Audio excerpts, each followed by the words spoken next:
The day I found grandfather's note was the same day my mother called to remind me what a disappointment I'd become. I was organizing his medication when the folded paper slipped from between his leather-bound journals, landing softly on the antique Persian rug he loved so much. My name is Bianca, and 6 months ago, I walked away from a promising career as an architect to care for my grandfather. According to my family, it was the stupidest decision of my life.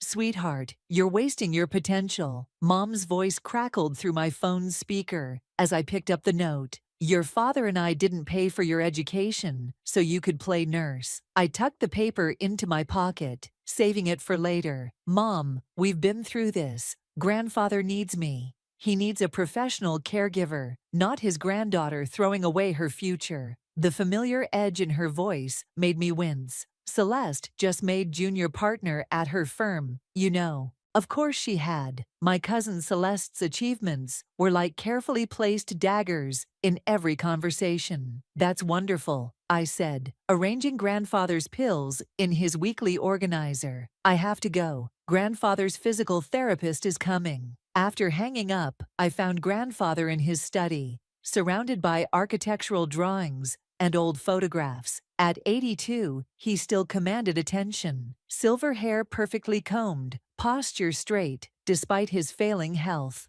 Bianca, come here, he called, gesturing to the leather chair beside him. I want to show you something. I settled next to him, breathing in the familiar scent of leather and old books. He spread out a yellowed blueprint across his desk. This was my first major project, he said, his finger tracing the elegant lines of what became the city's most iconic building. Everyone said it couldn't be done. The angles were too ambitious, the structure too complex. But you proved them wrong, I finished, having heard this story before, but never tiring of it. He squeezed my hand. Just like you will, my dear. The moment was interrupted by the arrival of Uncle Anthony, his expensive cologne announcing his presence before he appeared in the doorway. Dad, you shouldn't be working, he boomed, striding in. Doctor's orders, remember. I noticed how he barely glanced at the blueprints, pieces of history that told our family's story. These aren't work, Anthony, grandfather said firmly. These are memories. Well, you need rest, not memories. Uncle Anthony turned to me. Bianca, shouldn't you be making sure he's in bed? Before I could respond, grandfather's voice cut through the tension. I'm not dead yet, son, and I'll spend my time as I choose, with whom I choose. Uncle Anthony's face reddened, but he forced a smile. Of course, Dad, I'm just concerned about your health. We all are.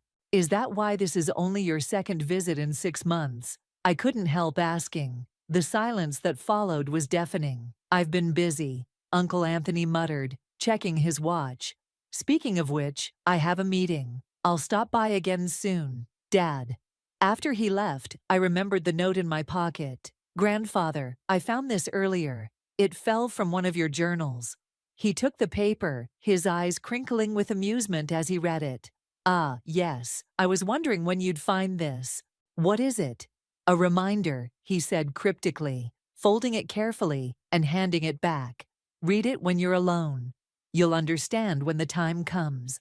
That evening, after ensuring grandfather was comfortable in bed, I finally unfolded the note in the solitude of my room. The handwriting was shaky, but determined. To my dearest Bianca, they think it's about the money. Let them. You alone have shown me that legacy isn't measured in dollars, but in understanding. Watch closely, learn deeply, and remember, the greatest revenge is living well. With love, grandfather. I read it 3 times, my heart pounding.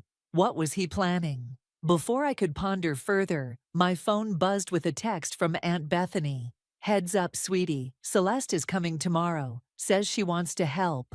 Be careful. I sighed, tucking the note into my journal. The vultures were circling, drawn by the scent of inheritance. But they didn't know my grandfather like I did. Something told me he had more than money in mind for his legacy. Looking out my window at the sprawling estate grounds, I remembered his words from years ago. Architecture isn't just about buildings, Bianca. It's about creating spaces where life happens, where stories unfold. I had a feeling our family's biggest story was just beginning to unfold. Celeste arrived the next morning in her signature style, designer outfit, perfect makeup, and a smile that never quite reached her eyes. I was helping grandfather with breakfast when she swept into the kitchen.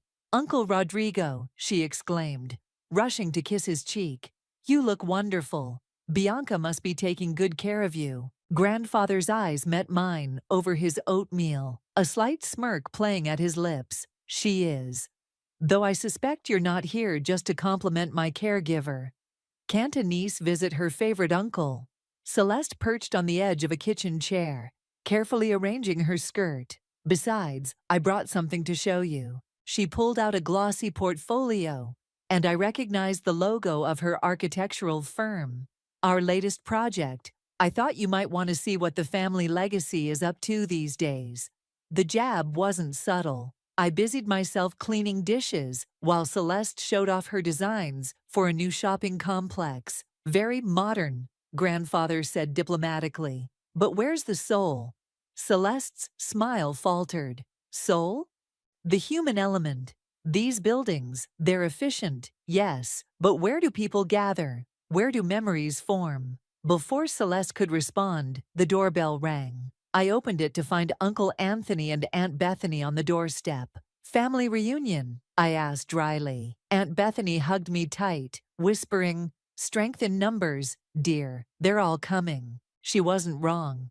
Within an hour, the house was full of relatives I hadn't seen in months. My parents arrived last, Mom in her pearls, Dad absorbed in his phone. "Bianca," Mom air-kissed my cheek. "The house looks lived in." "That's because people actually live here," I replied.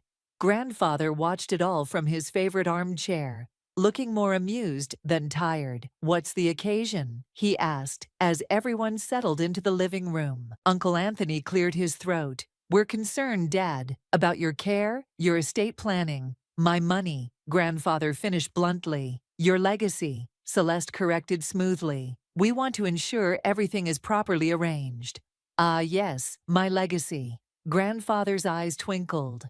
"Bianca, would you fetch that blue folder from my study? The one marked Future Plans." I found the folder exactly where he said it would be. But as I reached for it, a loose sketch caught my eye. It was a rough drawing of the estate grounds, but reimagined into something beautiful and community-focused. The date in the corner was just 2 months old. When I returned, the atmosphere had grown tense. "All I'm saying," Uncle Anthony was arguing, "is that professional care would be better for everyone." "Better for whom?" Grandfather's voice was sharp.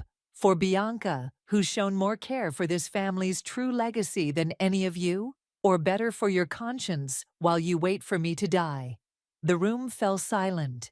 "Dad," my mother started, but grandfather held up his hand. "My mind is clear, my will is set, and my lawyer has everything in order." He took the folder from me. "But since you're all so interested in my legacy, let me show you something." He opened the folder, revealing not financial documents, but old photographs and sketches.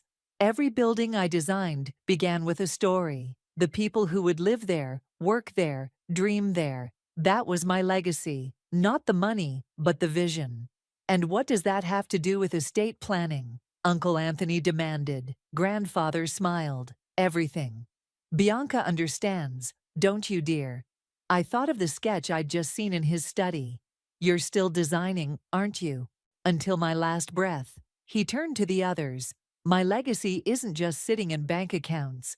It's in every building I created, every space I transformed. The question is, who among you understands that?" Celeste leaned forward eagerly.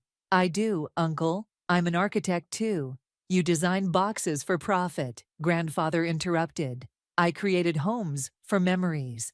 The meeting dissolved shortly after that, with everyone leaving in various states of frustration. Only Aunt Bethany lingered. "He's planning something," she said quietly, as we watched the cars pull away. "And whatever it is, you're at the center of it." "I know," I replied, thinking of his note and the mysterious sketch. "But why?" "Because you see what they don't." She squeezed my shoulder. "Just be prepared. They'll be back, and they won't be happy." That evening, as I helped grandfather to bed, he seemed more energetic than usual. "Did you enjoy the show today?" I asked. He chuckled. "Oh, that was just the overture, my dear. The real performance is yet to come." He gripped my hand suddenly, his eyes intense. "Remember what I taught you about foundations, Bianca? That they have to be strong enough to support what's built on top."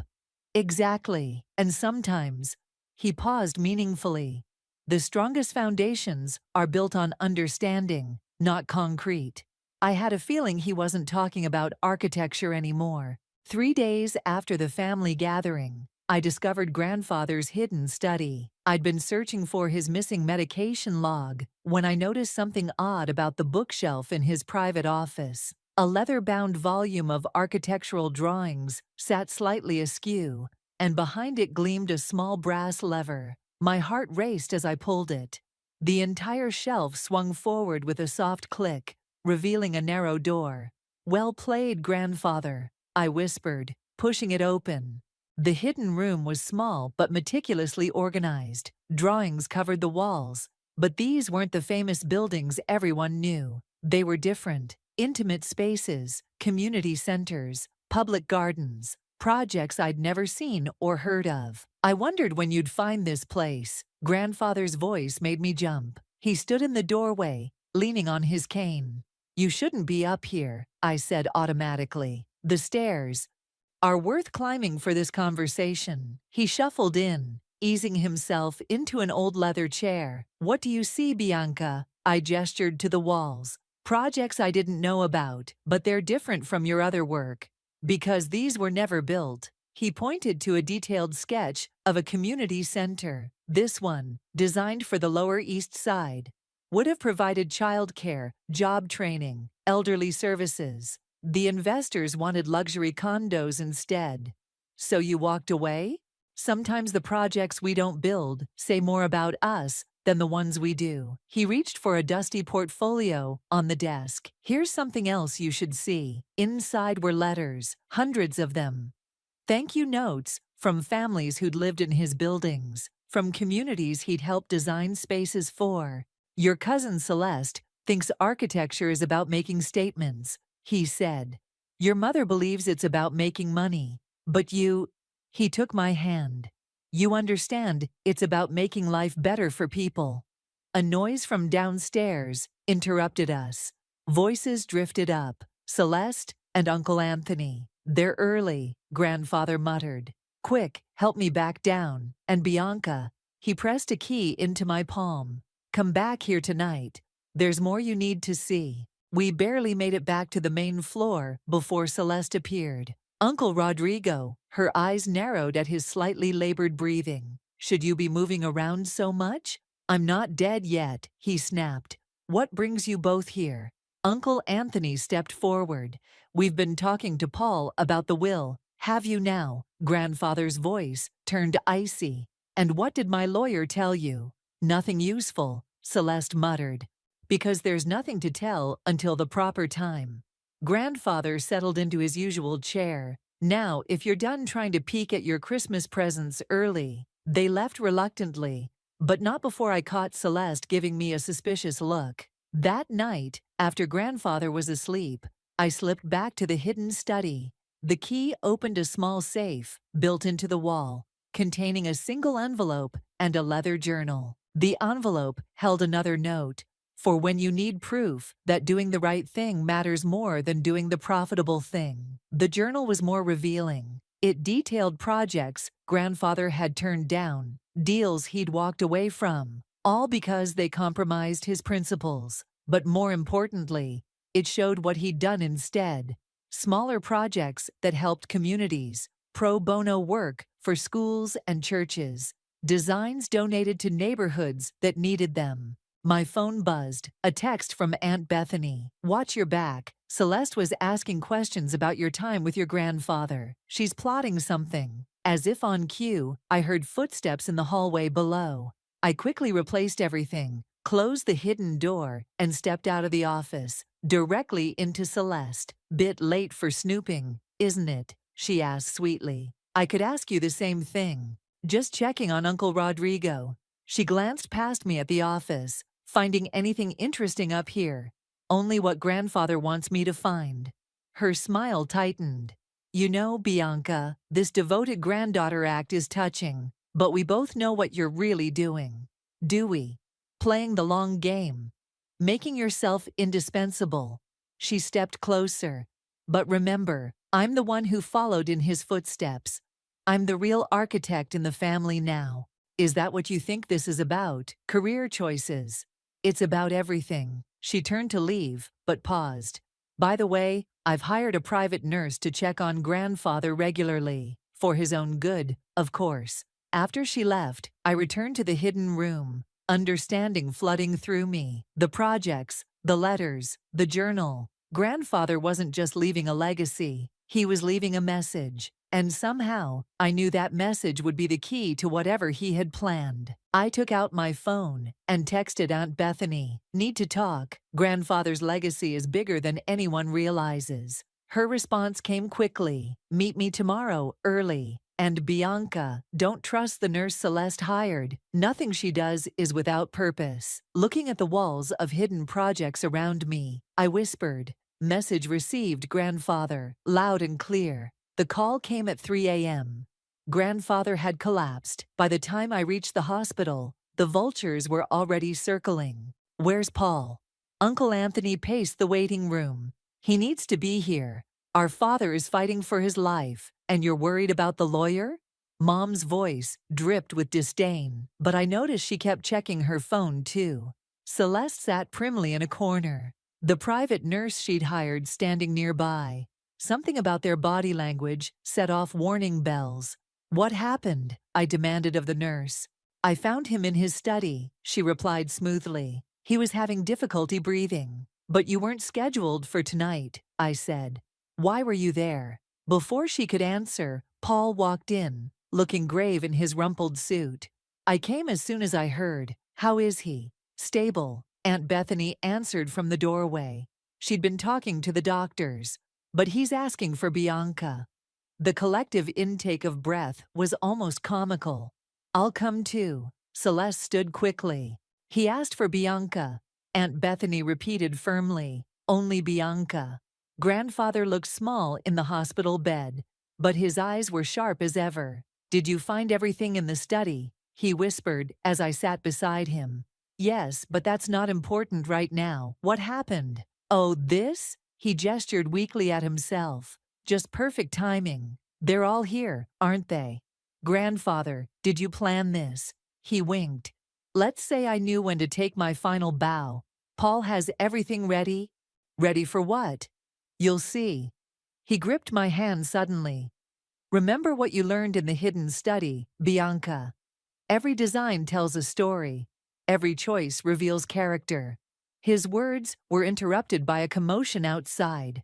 Through the door's window, I could see Paul talking to the family, holding up official-looking documents. Go, grandfather said. It's time. I joined the others, just as Paul was saying. As Mr. Rodrigo is still of sound mind, he's requested we proceed with the reading now. Now? Mom looked scandalized. But he's not dead, Paul finished dryly.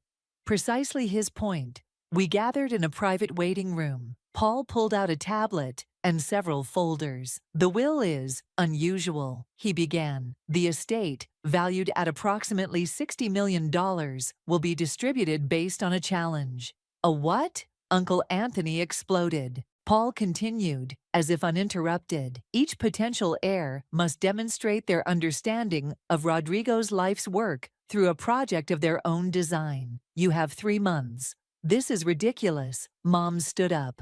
We'll contest it. You can try, Paul said. But everything's legally binding. And there's more. The projects must benefit the community, not private interests. They must show an understanding of what Rodrigo calls the soul of architecture. Celeste's face had gone pale. And who judges these projects? A panel selected by Rodrigo, including community leaders and architectural experts. Paul looked around the room. Any other questions? What happens if we refuse to participate? Uncle Anthony demanded. Then your share goes to those who do. Paul began distributing folders. Inside, you'll find detailed requirements and resources available to you. Good luck. As the others left, shell-shocked and angry, Paul held me back. There's something else. For you. He handed me a separate envelope. Your grandfather said you'd understand. Inside was a single sheet of paper with a familiar sketch, the one I'd seen in the hidden study. Below it, grandfather had written, "Sometimes the best revenge is showing them what they missed while counting money they didn't have yet." I returned to grandfather's room. He was sitting up, looking stronger already. "You're not really dying, are you?" He grinned. "Let's say I'm giving them motivation to learn their lessons quickly." Did Paul explain everything? A challenge? Really? Money is easy to inherit, Bianca. Wisdom has to be earned. He patted the bed beside him. They all think architecture is about building walls. You understand, it's about building connections. And the nurse? The collapse? A little theater never hurt anyone. Besides, your cousin's hired help was getting too nosy about my office. His expression turned serious. The next few months will be difficult. They'll try to stop you, copy you, maybe even sabotage you. But you have something they don't. What's that? Understanding and a head start. He nodded toward the envelope in my hands. That sketch, it's not just a design. It's a key to everything I've been planning. Use it well. Outside, I could hear my family arguing, their voices rising with anger and confusion. But for the first time since this all began, I felt completely calm. The game was on, and grandfather had just dealt the perfect hand. 2 weeks after the hospital drama, I found my project plans scattered across the floor of grandfather's study. Someone had been through them, leaving muddy fingerprints on my carefully drawn designs. Looking for something, Celeste stood in the doorway, holding a coffee cup. "Oh my, what happened here?" "Drop the act," I said, gathering my papers. "I know it was you." "Prove it." She sipped her coffee. "Besides, sharing ideas is what family does, right? Is that what you call stealing?" "I call it research." She stepped closer. "You know, I visited that community center you've been talking to. Fascinating how they suddenly won't work with me." I kept my face neutral, remembering my morning meeting with the center's director. They'd chosen my proposal over Celeste's flashier but less practical design. Maybe they preferred a project that actually served their needs, I suggested. Or maybe you poisoned them against me. Her smile turned sharp. Two can play that game. After she left, I called Aunt Bethany. "She's desperate," Aunt Bethany said. "Your mother told me Celeste's firm is pressuring her for results. They expected to handle grandfather's estate development." "She's not the only one getting desperate," I replied, describing the ransacked study. "Uncle Anthony's been calling contractors I've worked with, trying to undermine my relationships. They're scared, sweetie. You're the only one who's made real progress." She paused. "Have you checked the hidden room lately?" I froze. "Why?" "Just do it. Now." The hidden door stuck slightly. Someone had tried forcing it. Inside, papers were missing from the safe.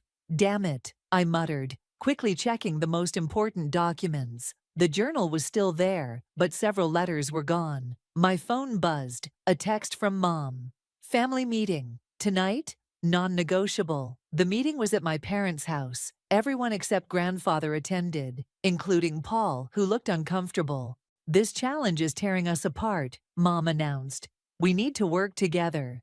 "You mean give up and split everything equally?" I asked. "We mean pool our resources," Uncle Anthony said. "Share information, work as a team, like how Celeste shared by going through my designs." Celeste straightened.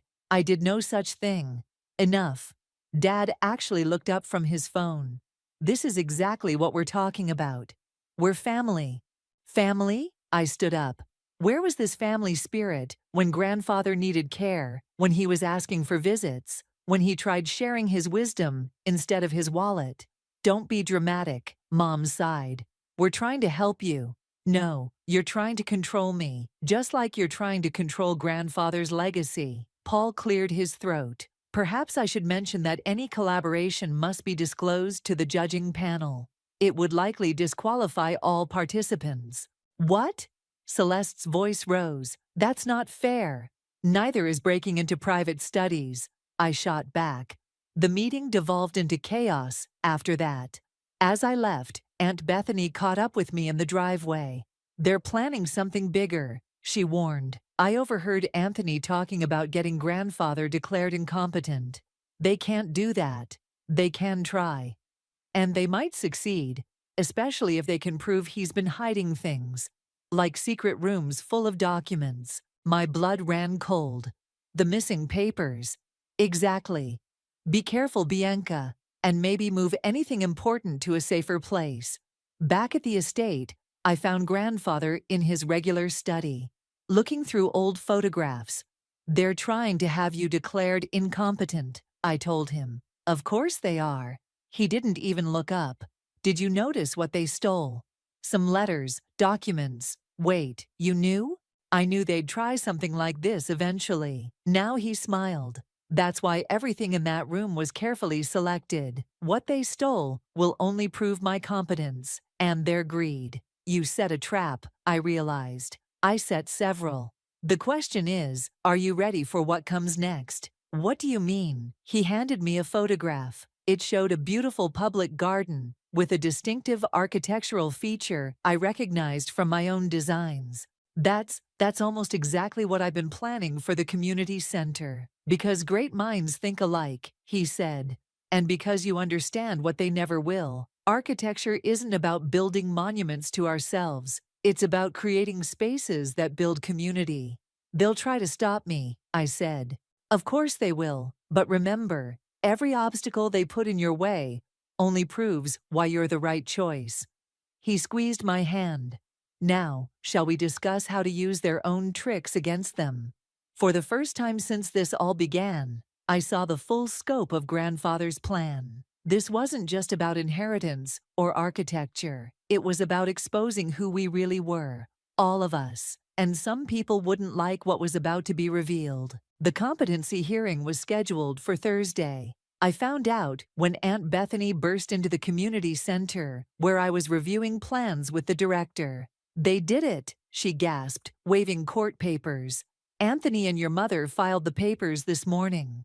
Sarah, the center's director, looked between us. Is this going to affect our project? No, I said firmly, even as my hands shook. The plans are approved and funded. They can't stop it now, but they can stop everything else, Aunt Bethany said. If they win, they'll control all of grandfather's assets. Back at the estate, I found Celeste in grandfather's study, rifling through his desk. Looking for more evidence, I asked coldly. She didn't even pretend to be embarrassed. He's not well, Bianca. These ridiculous challenges prove it. We're doing this for his own good. You're doing it for your firm's good. I saw the development plans they filed. Her eyes narrowed. How did you? I still have friends in architecture. The moment grandfather's declared incompetent, your firm plans to bulldoze half his properties for luxury condos. It's called progress. It's called betrayal. Grandfather's voice cut through our argument. Ladies, if you're done discussing my mental state, I'd like to speak with my granddaughter. Celeste retreated, but not before giving me a look that promised this wasn't over. They're scared, grandfather said once we were alone. Your community center project is gaining attention. The kind of attention that makes their luxury developments look bad. They're trying to stop it. No, he smiled. They're trying to steal it. Check your email. I pulled out my phone. There it was, a message from Celeste's firm offering to collaborate on my project, with their name featured prominently. They can't just. They can try. Grandfather handed me a folder, which is why we're going to give them exactly what they want. Inside were documents I recognized from the hidden room. But these were different. Modified. Are these fake? Of course. The real ones are safe with Paul. These are what they'll find when they go snooping again. And they will snoop again. The next day, I left the folder conspicuously in the study while meeting with the community center team. Sure enough, when I returned, the papers were slightly disturbed. That evening, my phone exploded with messages. Mom wanted an emergency meeting. Uncle Anthony was making barely veiled threats. Celeste was suddenly offering to withdraw from the challenge if I'd be reasonable. They took the bait, I told grandfather. Of course they did. Now watch what happens. The competency hearing was packed. Our entire family, plus what looked like half of Celeste's firm, filled the courtroom. Uncle Anthony's lawyer presented their case first, cherry-picked evidence of grandfather's erratic behavior and suspicious documents. Then Paul stood up. Your Honor, before we continue, I'd like to present some evidence of my own. He pulled out a thick folder. These are the original documents that were recently stolen from Mr. Rodrigo's study. Note the timestamps and authentication marks. The judge examined them. These appear to be standard business documents. Exactly, Paul smiled. Now let's compare them to the altered versions that mysteriously appeared in their place. Alterations made after certain parties gained unauthorized access to Mr. Rodrigo's private study. The courtroom erupted. Uncle Anthony's face turned purple. Celeste's lawyer started whispering frantically to her. Furthermore, Paul continued, I have here detailed records of attempts to sabotage legitimate business projects, including documented evidence of corporate espionage, targeting Mr. Rodrigo's charitable initiatives. Mom stood up. This is ridiculous. We're trying to protect our father's legacy. Are you? Grandfather's voice rang out as he entered the courtroom, walking steadily without his cane. Is that why you tried to steal your daughter's project? Why you planned to destroy communities I spent decades building? The judge looked over her glasses. Mr. Rodrigo, you seem quite competent to me. Because I am, Your Honor. This hearing isn't about my mental state. It's about greed versus legacy. And I've been documenting everything. The case was dismissed within the hour. Outside the courthouse, Aunt Bethany hugged me tight. You knew, she whispered. You and grandfather planned this. Sometimes the best defense is letting people reveal themselves, I replied, watching my family retreat in disgrace. Grandfather joined us, looking more energetic than he had in weeks. Ready for phase 2? There's more? He grinned. My dear, we've only just begun. They showed their true colors. Now it's time to show them what real legacy looks like. Looking at their retreating backs, I finally understood. This wasn't just about winning. It was about teaching them the difference between inheriting wealth and earning wisdom. And the lesson was far from over. The day of the final project presentations arrived with a mix of tension and anticipation. The community center auditorium was packed. Not just with the judging panel, but with local residents, media, and of course, our entire family. Celeste presented first, her sleek digital presentation, displaying a luxury wellness complex. This project honors our family's architectural legacy while bringing premium amenities to the area, she announced proudly. And what happens to the existing community garden? One judge asked. Progress requires sacrifice. Celeste replied smoothly, but we're offering discounted membership to displaced residents. Uncle Anthony went next, proposing a high-rise office complex. Mom didn't even bother presenting, claiming the whole process was beneath her. Then it was my turn. Before I show my design, I began, I'd like you to meet some people. I gestured to the audience. Mrs. Rodriguez, would you start? An elderly woman stood up. I've lived here 40 years. Rodrigo designed our neighborhood community center. It's where my children learned to read, where I took citizenship classes, where our community became family. More people stood, each sharing stories about how grandfather's designs had shaped their lives. With each testimony, I saw my family shifting uncomfortably in their seats. This, I said, unveiling my design, is not just my project, it's our project. The blueprints showed a revolutionary integration of the existing community center with new facilities, affordable housing, job training spaces, childcare facilities, and green areas that preserve the community garden while expanding it. But the real innovation isn't in the buildings, I continued. It's in how they connect. Every space flows into the next, creating natural gathering places. Just like grandfather taught me, architecture isn't about walls. It's about the life that happens between them. I clicked to the next slide, and this is where it gets interesting. These buildings, they're already funded, not by developers or corporations, but by a trust grandfather established years ago.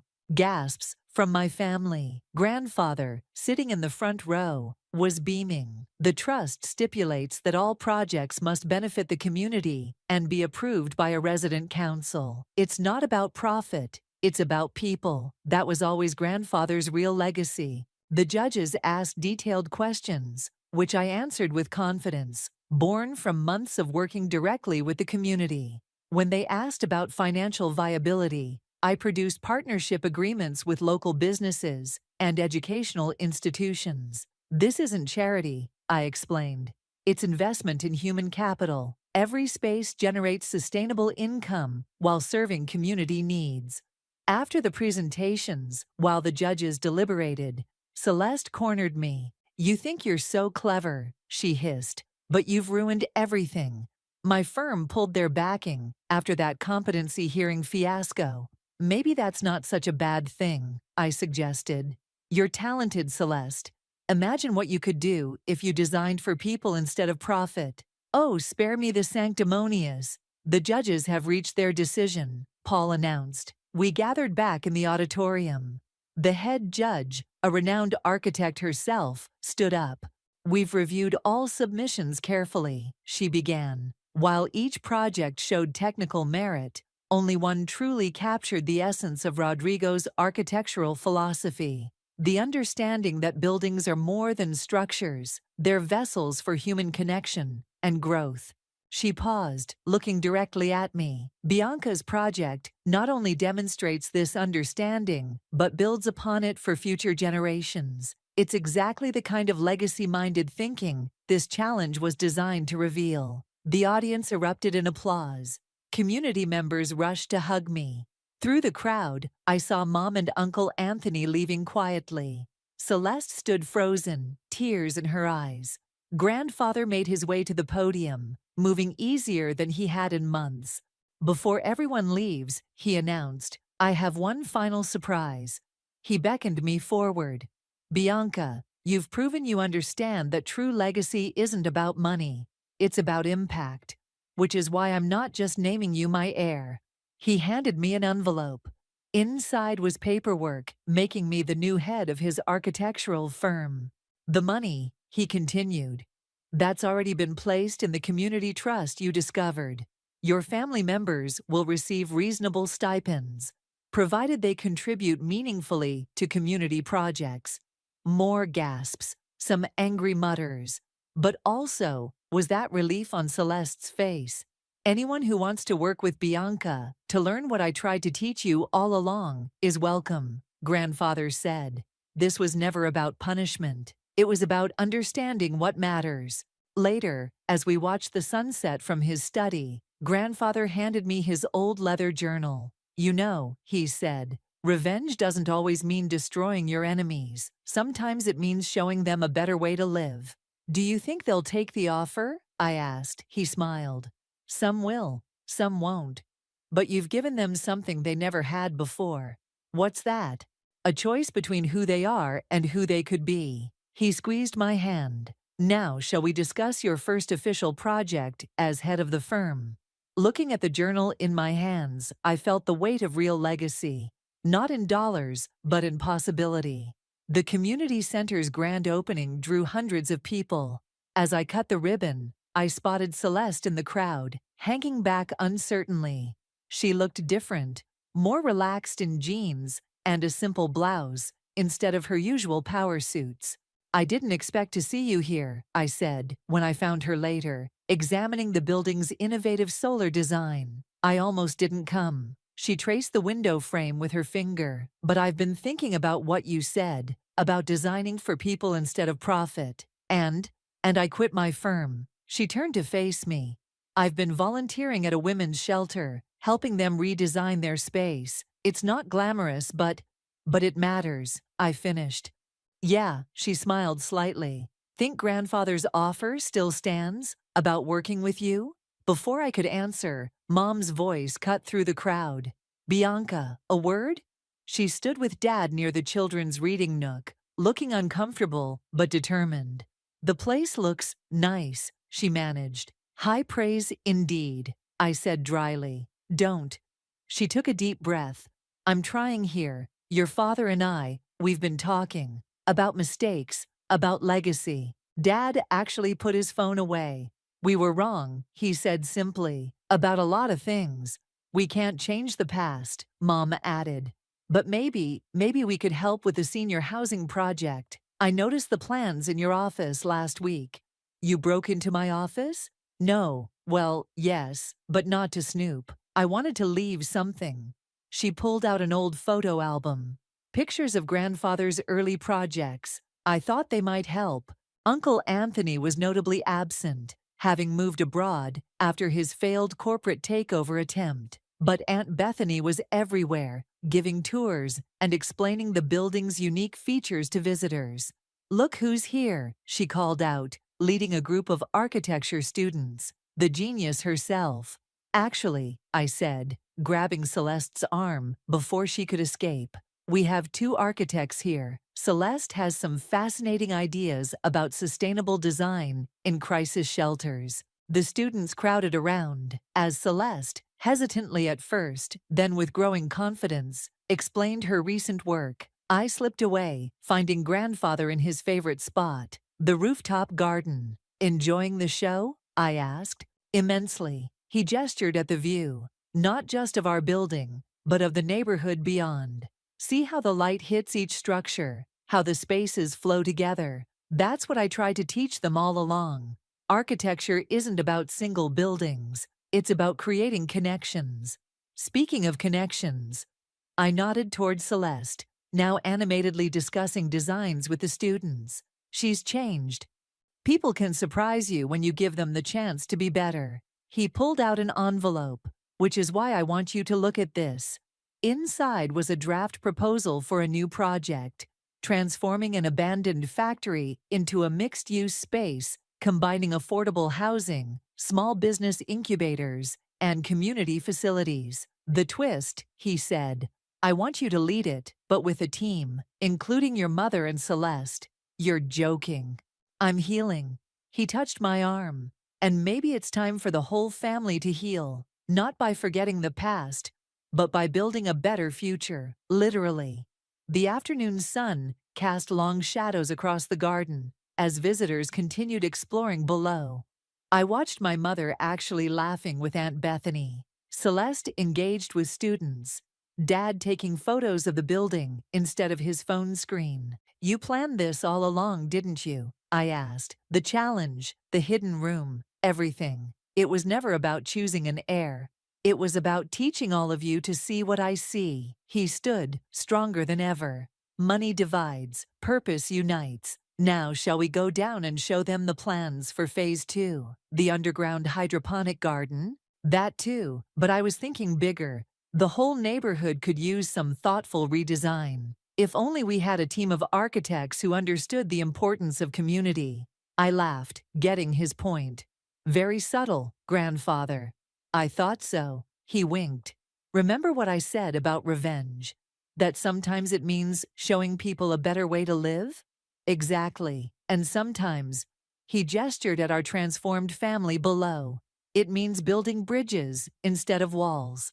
Together, we descended to join the others, carrying plans for future projects that would reshape not just buildings, but the people who would inhabit them. The revenge of wisdom over wealth was complete. But something better had taken its place, the legacy of understanding that true value lies not in what we own, but in what we create together. And in the end, that was the greatest design of all.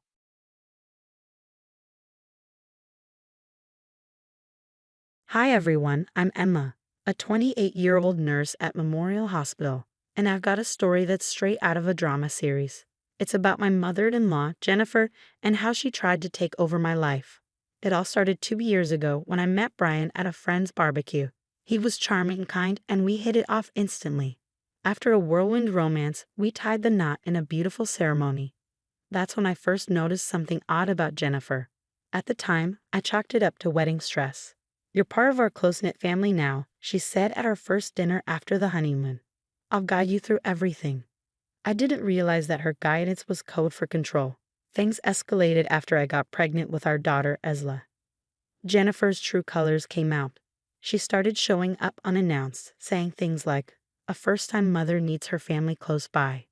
She'd barge into our home, take over tasks without asking, and constantly instruct Brian.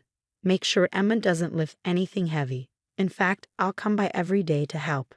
My best friend Julia, who works with me at the hospital, was the first to notice something was off. During one of Jennifer's surprise visits, she whispered, "Girl, is she always like this?" as Jennifer reorganized my kitchen cabinets without so much as a word to me. "She means well," I said, though I was starting to feel uneasy. After Isla was born, things went from bad to worse. Jennifer criticized everything: how I held the baby, how I fed her, even how I dressed her. "The baby needs another layer, Emma." Really, in my day, we knew how to care for infants properly. My parents, Sonia and Alexander, lived 2 hours away and tried to support me from afar. "Sweetheart," my mom reassured me during one of our calls, "you're doing a wonderful job with Isla. Don't let anyone tell you otherwise." But Brian, he didn't see the problem. "Mom's just trying to help, babe. She raised me just fine, didn't she?" he'd say whenever I brought it up. "That's not the point," I argued. "I feel like she's taking over our lives." Jennifer even started telling neighbors she was practically raising Isla because I worked full-time. Such a shame. I overheard her telling Mrs. Parker next door. "Mothers these days choose work over their babies. Thank goodness I'm here to step in." Julia became my rock during those early months. "Document everything," she advised. "Every criticism, every unannounced visit, every time she undermines you. Trust me, you'll need this later." At the time, I didn't understand why she was so insistent, but I followed her advice. Then came the day that changed everything. Asla was 3 months old, and I had just finished feeding her when Jennifer barged through the front door without knocking. Why isn't she in the outfit I bought her? And honestly, Emma, breastfeeding again. "I brought formula. It's so much better for tracking how much she eats."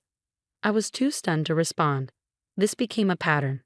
She showed up daily, sometimes multiple times, and even inserted herself into Isla's first pediatrician appointment. While Dr. Thompson and I reviewed Isla's growth chart, Jennifer burst into the exam room. "I simply had to be here," she announced. "A grandmother has every right to know about her grandbaby's health. Now, doctor, I've noticed some concerning things about how she's being fed." "Ma'am," Dr. Thompson interrupted, "I'll need you to wait outside. This is a private appointment." That night, Brian and I had our biggest fight yet. "Your mother completely undermined me at the doctor's office," I said. "She's just concerned about Isla. Why are you always so defensive?" He shot back. "Defensive? Brian, she's telling everyone I'm an unfit mother." Mrs. Parker asked me if I leave Isla crying for hours while I chat on the phone. Things took an even darker turn when Julia came over one afternoon. While Jennifer was watching Isla, we noticed my bedroom drawers slightly open and my diary sitting out on the shelf, crinkled, as though it had been read. "She's going through my personal things," I whispered, horrified. Jennifer's interference didn't stop there. Parenting books I purchased disappeared, replaced by outdated ones she brought over. And then I discovered a spare key on Brian's carrying. "Oh, Mom asked for a spare key for emergencies," Brian explained casually. "It makes sense, right?" "You gave her a key to our house without asking me?" I demanded. "Don't start, Emma. She's family." Julia sat with me one evening, going over the log I'd been keeping. "Look at this pattern," she said. "The unannounced visits, the rumors, the snooping. She's trying to control your entire life." It all clicked when I found messages on Brian's phone. Jennifer had been texting him, painting me as unstable. "Your wife seems overwhelmed, honey. Maybe she needs professional help." I worried about my grandbaby. That was Jennifer's mantra, and every day brought new battles. One day, I came home from work to find she'd rearranged Isla's nursery, claiming the original layout was dangerous. Another time, she scheduled a photographer for Isla's 3-month pictures without consulting me, then called me difficult when I said I couldn't attend. I've never seen such disrespect for family traditions, she declared to our church group. In my day, young mothers appreciated help instead of being so stubborn. The final straw came when I caught her rifling through our financial documents. She was supposed to be watching Isla. "Just trying to help organize things, dear," she said with a sweet smile. "You seem so overwhelmed." That was it. I knew something had to change, but I had no idea how far Jennifer would go to maintain control. After 6 exhausting months, I planned a weekend trip to visit my parents with Isla. They hadn't seen their granddaughter in weeks. "We'll leave Friday after my shift," I told Brian. "You're going to your parents'? Well, I'll come too. Isla needs my supervision during the car ride," Jennifer announced. "No, Jennifer, this is my time with my family." "Your family?" Her voice sharpened. "I am your family. Brian, tell your wife she's being ridiculous." Brian shifted uncomfortably. "Maybe Mom could come." "Absolutely not. I'm taking my daughter to see my parents." Jennifer's face flushed red. "If you take my grandbaby without proper supervision, I'll be forced to take action. You're clearly not thinking straight." "Are you threatening me?" I asked, my voice steady but firm. "I'm protecting my granddaughter." I packed our bags anyway, and Friday afternoon, Isla and I hit the road. 20 minutes into the drive, my phone blew up with frantic messages from Brian. "Mom's hysterical. She's saying you've kidnapped Isla. Come back now." Then my parents called. "Emma," my dad said, his voice tight, "the police are here. They're saying something about a kidnapping." When I arrived at my parents' house, I walked into the living room to find 2 officers standing awkwardly. Jennifer had told them I was mentally unstable and had taken Isla during a psychotic break. "Here's Isla's birth certificate. Here's my marriage license," I said, holding them out with shaking hands. "I'm her mother, taking her to visit her grandparents." The officers' expressions shifted as they realized what had happened. "Ma'am," one of them said to me, "making a false police report is a serious offense. Your mother-in-law could face charges." My mom was livid. "That woman called the police on my daughter for visiting us. Alexander, call our lawyer." Minutes later, Brian stormed in, having driven 2 hours after Jennifer's meltdown. "Where's Isla? Is she okay?" he asked breathlessly. "She's fine," I said, glaring at him. "Sir," one officer interrupted, "your mother lied to the police. She could be charged with filing a false report." Brian's face crumpled as reality set in. During the chaos, Julia called. "Emma, you need to know something," she said urgently. "Remember Linda? Brian's ex?" Jennifer did the same thing to her, called her workplace with false accusations, spread rumors, even called the police once, claiming Linda stole from her. "I found her on Facebook. She's willing to make a statement." Brian overheard everything on speakerphone. His face went pale. "There's more," Julia continued. 3 other women in your church group reached out to me. Jennifer's been doing this for years, controlling, manipulating, destroying relationships. They're all willing to come forward." The police left with a warning for Jennifer, and Brian collapsed onto my parents' couch, his head in his hands. "I had no idea," he whispered. "All these years, Mom's been." "Now you know why I had to get away," I said. My phone buzzed again and again with Jennifer's desperate messages. She was telling everyone I'd had a breakdown and kidnapped Isla. But this time, her lies would cost her everything. "No more playing nice," Ryan said, looking up at me. "That woman needs to face consequences." He was right. Looking at my sleeping daughter, I knew I had to act. With Julia's help, I compiled everything: text messages, witness statements, photos, and a detailed log of incidents. My parents hired a top-notch attorney who specialized in family law. "We got more than enough for a restraining order," the attorney confirmed. "Jennifer's pattern of harassment is clear." At the courthouse, Jennifer's facade cracked. "You're really doing this to your own mother?" she shrieked at Brian in the hallway. "After everything I've sacrificed for you?" "No, Mom," Brian said firmly. "You did this. I've seen the evidence, the lies, the manipulation, what you did to Linda and everyone else. You crossed every line." The judge reviewed the evidence carefully. My documentation included statements from Linda and 3 other women Jennifer had terrorized over the years. Your Honor, I began, my voice steady. She even enlisted her friend, Officer Tom, to perform unauthorized background checks on me and my family. She used that information to threaten and harass us. That revelation sparked an immediate internal affairs investigation.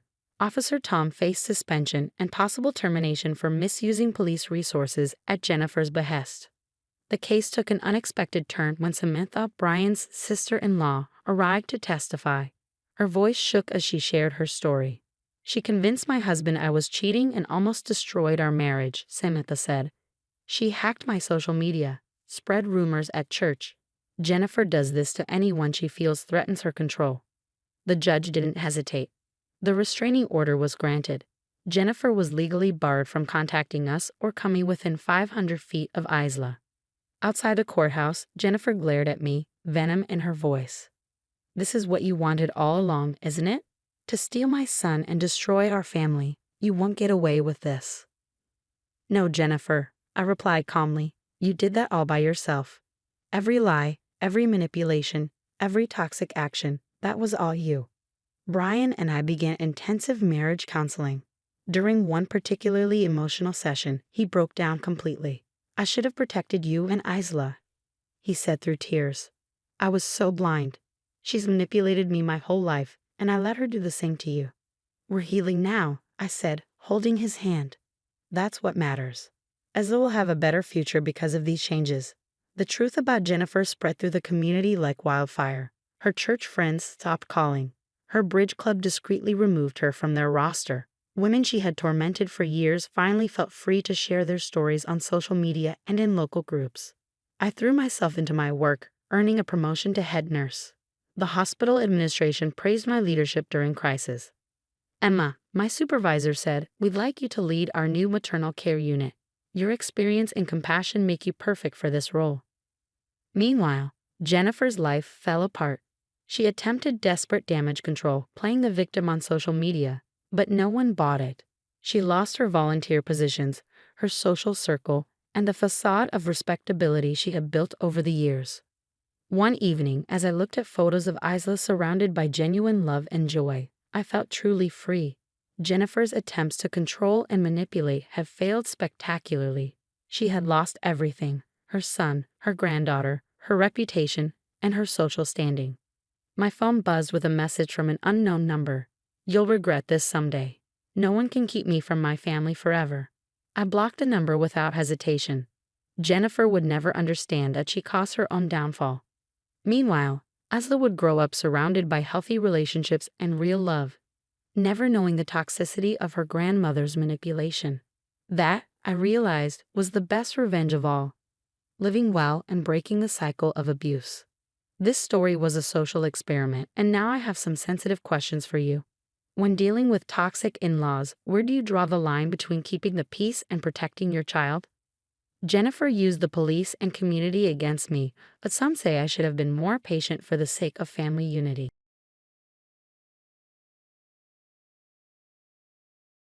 Hi, everyone. I'm Julia, 33 years old, and this is the story of how I built my skincare empire from the ground up, only to face betrayal from the one person I trusted most. 8 years ago, my life was a blur of endless shifts. By day, I was a barista and a retail worker. By night, I bartended. Every spare dollar went into creating my first skincare product in my tiny apartment kitchen. Girl, you're going to burn yourself out, Sarah would say during our stolen coffee breaks. She was my rock, my best friend since college. Now she's the CEO of my company. Just wait, Sarah, I'd tell her. This formula is different. People are tired of fake promises and harsh chemicals. I was right. My natural skincare line exploded after a major beauty influencer raved about it. Suddenly, I went from juggling jobs to running a business that was skyrocketing. Around that time, I met Mike at a business convention. Your passion for clean beauty is infectious, he said on our first date. You're not like other entrepreneurs. I fell hard. Fancy dinners, surprise weekend getaways. Mike seemed like everything I didn't know I needed. My brother James, who's also my lawyer, wasn't so convinced. As your brother and legal advisor, something feels off about him, James warned. You say that about everyone I date. I laughed it off, too caught up in the whirlwind romance to see the cracks forming. Within a year, Mike and I were married. His mother, Linda, made no secret of her disapproval, throwing snide comments my way at every family gathering. Then there was Tom, Mike's brother, always around and always asking for help. "Come on, Julia, we're family now. I just need a small loan to tide me over," he'd say every week. "You're enabling his gambling," I told Mike. "He's family. We take care of family," he'd reply. When I found out I was pregnant, everything felt perfect for a while. My company hit the $1 million mark, and we were expanding into luxury skincare. Mike celebrated with me, but something had changed in his eyes. "Baby, we need to secure our future," he started saying. "Maybe I should have my name added to some of the business documents." Sarah noticed it too. "Julia, he's been asking a lot of weird questions about supplier contracts," she said. "He's just interested in the business," I insisted, rubbing my growing belly. Then, one night, I overheard him on the phone. "Mom, don't worry. Once the baby comes, we'll have more leverage. Julia's hormonal now, but she'll see reason.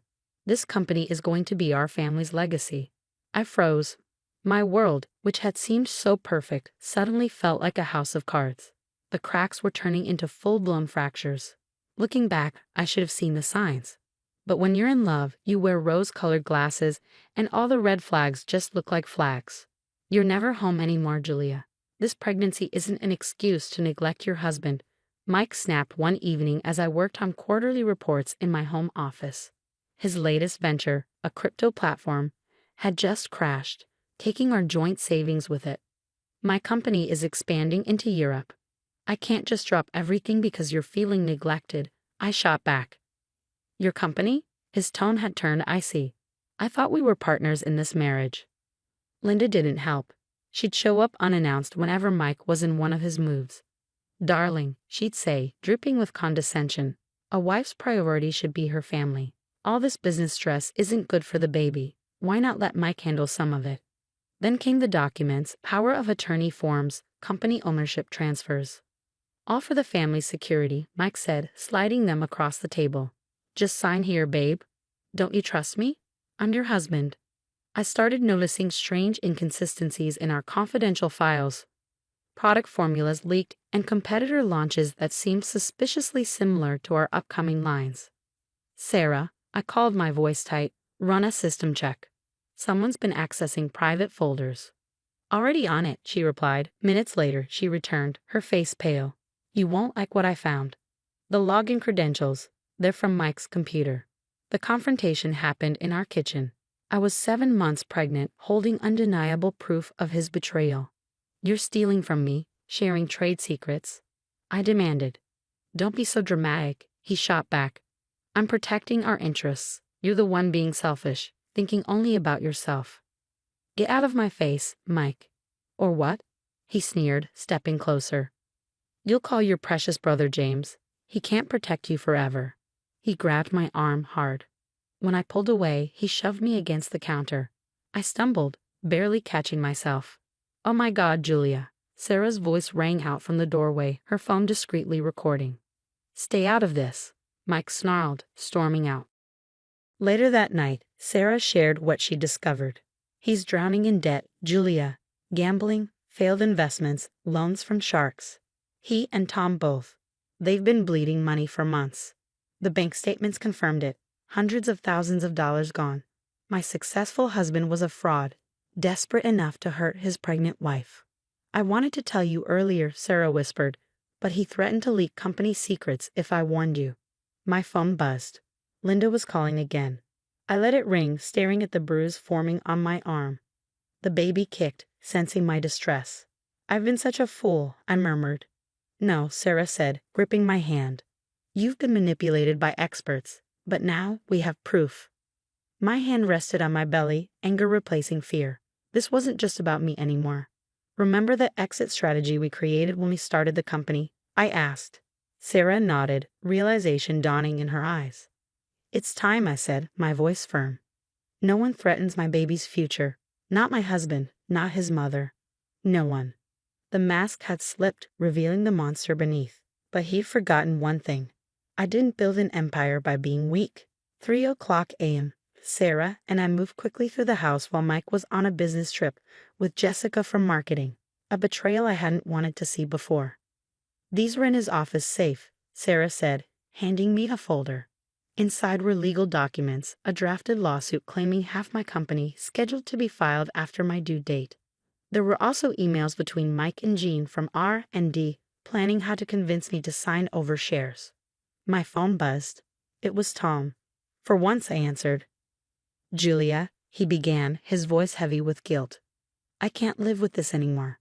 Mike, he's done this before. 3 other women, successful business owners. He dates them, marries them, and then uses lawsuits and blackmail to take everything. Why tell me now?" I asked coldly. "Because you're pregnant," he admitted, "and because he's getting violent, just like with the others." Linda's voice echoed in my mind from last week's investor meeting. Such a shame about Julia's mental health struggles during pregnancy. Perhaps the company needs steadier leadership. By the afternoon, I was in my new penthouse apartment. Security cameras were installed in every room, along with panic buttons and a direct police line. James brought in a team of lawyers, cataloging every email, text, and recorded conversation. Statements from Mike's previous victims poured in. They'd been waiting for someone to finally expose him. "Other women business owners are ready to help," Sarah told me. "We've got your back, Julia. No one messes with one of our own." 2 weeks later, my water broke early. "Don't call Mike," I gasped between contractions. Only Sarah and James stayed with me through 18 hours of labor. My daughter, Emma, came into the world screaming, her tiny lungs filled with fight. "She's a fighter, just like her mom," Sarah said, smiling through tears. The harassment began almost immediately. "Where's my wife? You can't keep my child from me," Mike slurred in a voicemail. "You ungrateful, after everything our son did for you," Linda hissed in her daily messages. The threats escalated. "Sign the company over or everyone will know what an unstable mother you are," one email read. "I'll destroy everything you've built." But Emma gave me strength. Looking at her tiny face, I knew I had to end this, not just for me, but for every woman Mike might target next. "Sarah," I said, "remember that encrypted folder we found? The one with all the communications between Mike, Linda, and our competitors." Sarah's eyes narrowed. "It's time to use it." "First, call Tom," I added. "Offer him immunity for his testimony." "And Mike's latest threats?" "Let him threaten," I said, my voice steely. "Every message, every call, every email, more evidence. He thinks I'm weak. He's wrong." But I wasn't hiding. I was hunting. He wanted a war? Now he's got one. The awakening wasn't just about discovering Mike's true nature. It was about rediscovering my own strength. Sarah was already in action, leaking the security footage of Mike's violence to the potential investors of his competing skincare line. "Your seed funding's gone, Mike. No one wants to back an abuser," I told him over the phone. "You're destroying everything I worked for," he shouted, his voice cracking. "No," I said firmly. "You did that yourself." James filed a restraining order, armed with mountains of evidence. The judge didn't hesitate. "This is one of the strongest domestic violence cases I've seen in years," they declared. Then came the bombshell in court. Tom spilled every detail of their long-running scam. "Mike and Mom targeted wealthy women," he confessed. "I played the pathetic brother, while they planted employees, stole trade secrets, and filed lawsuits. Julia was supposed to be the biggest score yet." The fallout was swift. Linda's country club membership was revoked the same day her involvement went public. One by one, Mike's past victims came forward. The DA's office uncovered an investment fraud scheme spanning years.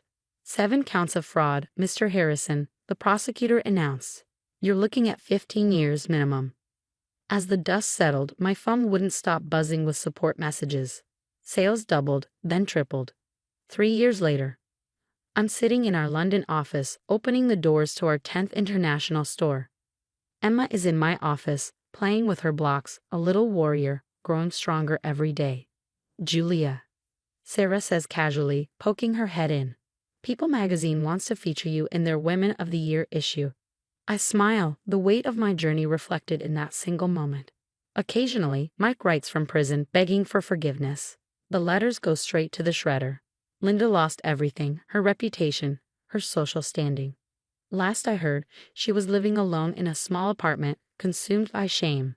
As for Tom, he's working 2 minimum wage jobs to pay off his gambling debts. At least he's honest about it now. I stand at my office window overlooking the city skyline. They tried to break me, steal my company, ruin my life. Instead, they made me unstoppable. Success really is the best revenge. Ready for the call, Sarah? I ask, turning back to my desk. Always, she replies with a grin. Let's show them what a single mom with a dream can do. What would you do if you discovered your spouse wasn't just emotionally and physically abusive, but had a history of systematically targeting successful women in a calculated scheme? Would you prioritize personal safety and quietly escape, or would you fight back to expose them and protect future victims? Share your thoughts in the comments below. If this story resonated with you, hit that like button and subscribe for more real-life experiences that remind us strength often comes from our darkest moments. Together, we can help others recognize the signs before it's too late.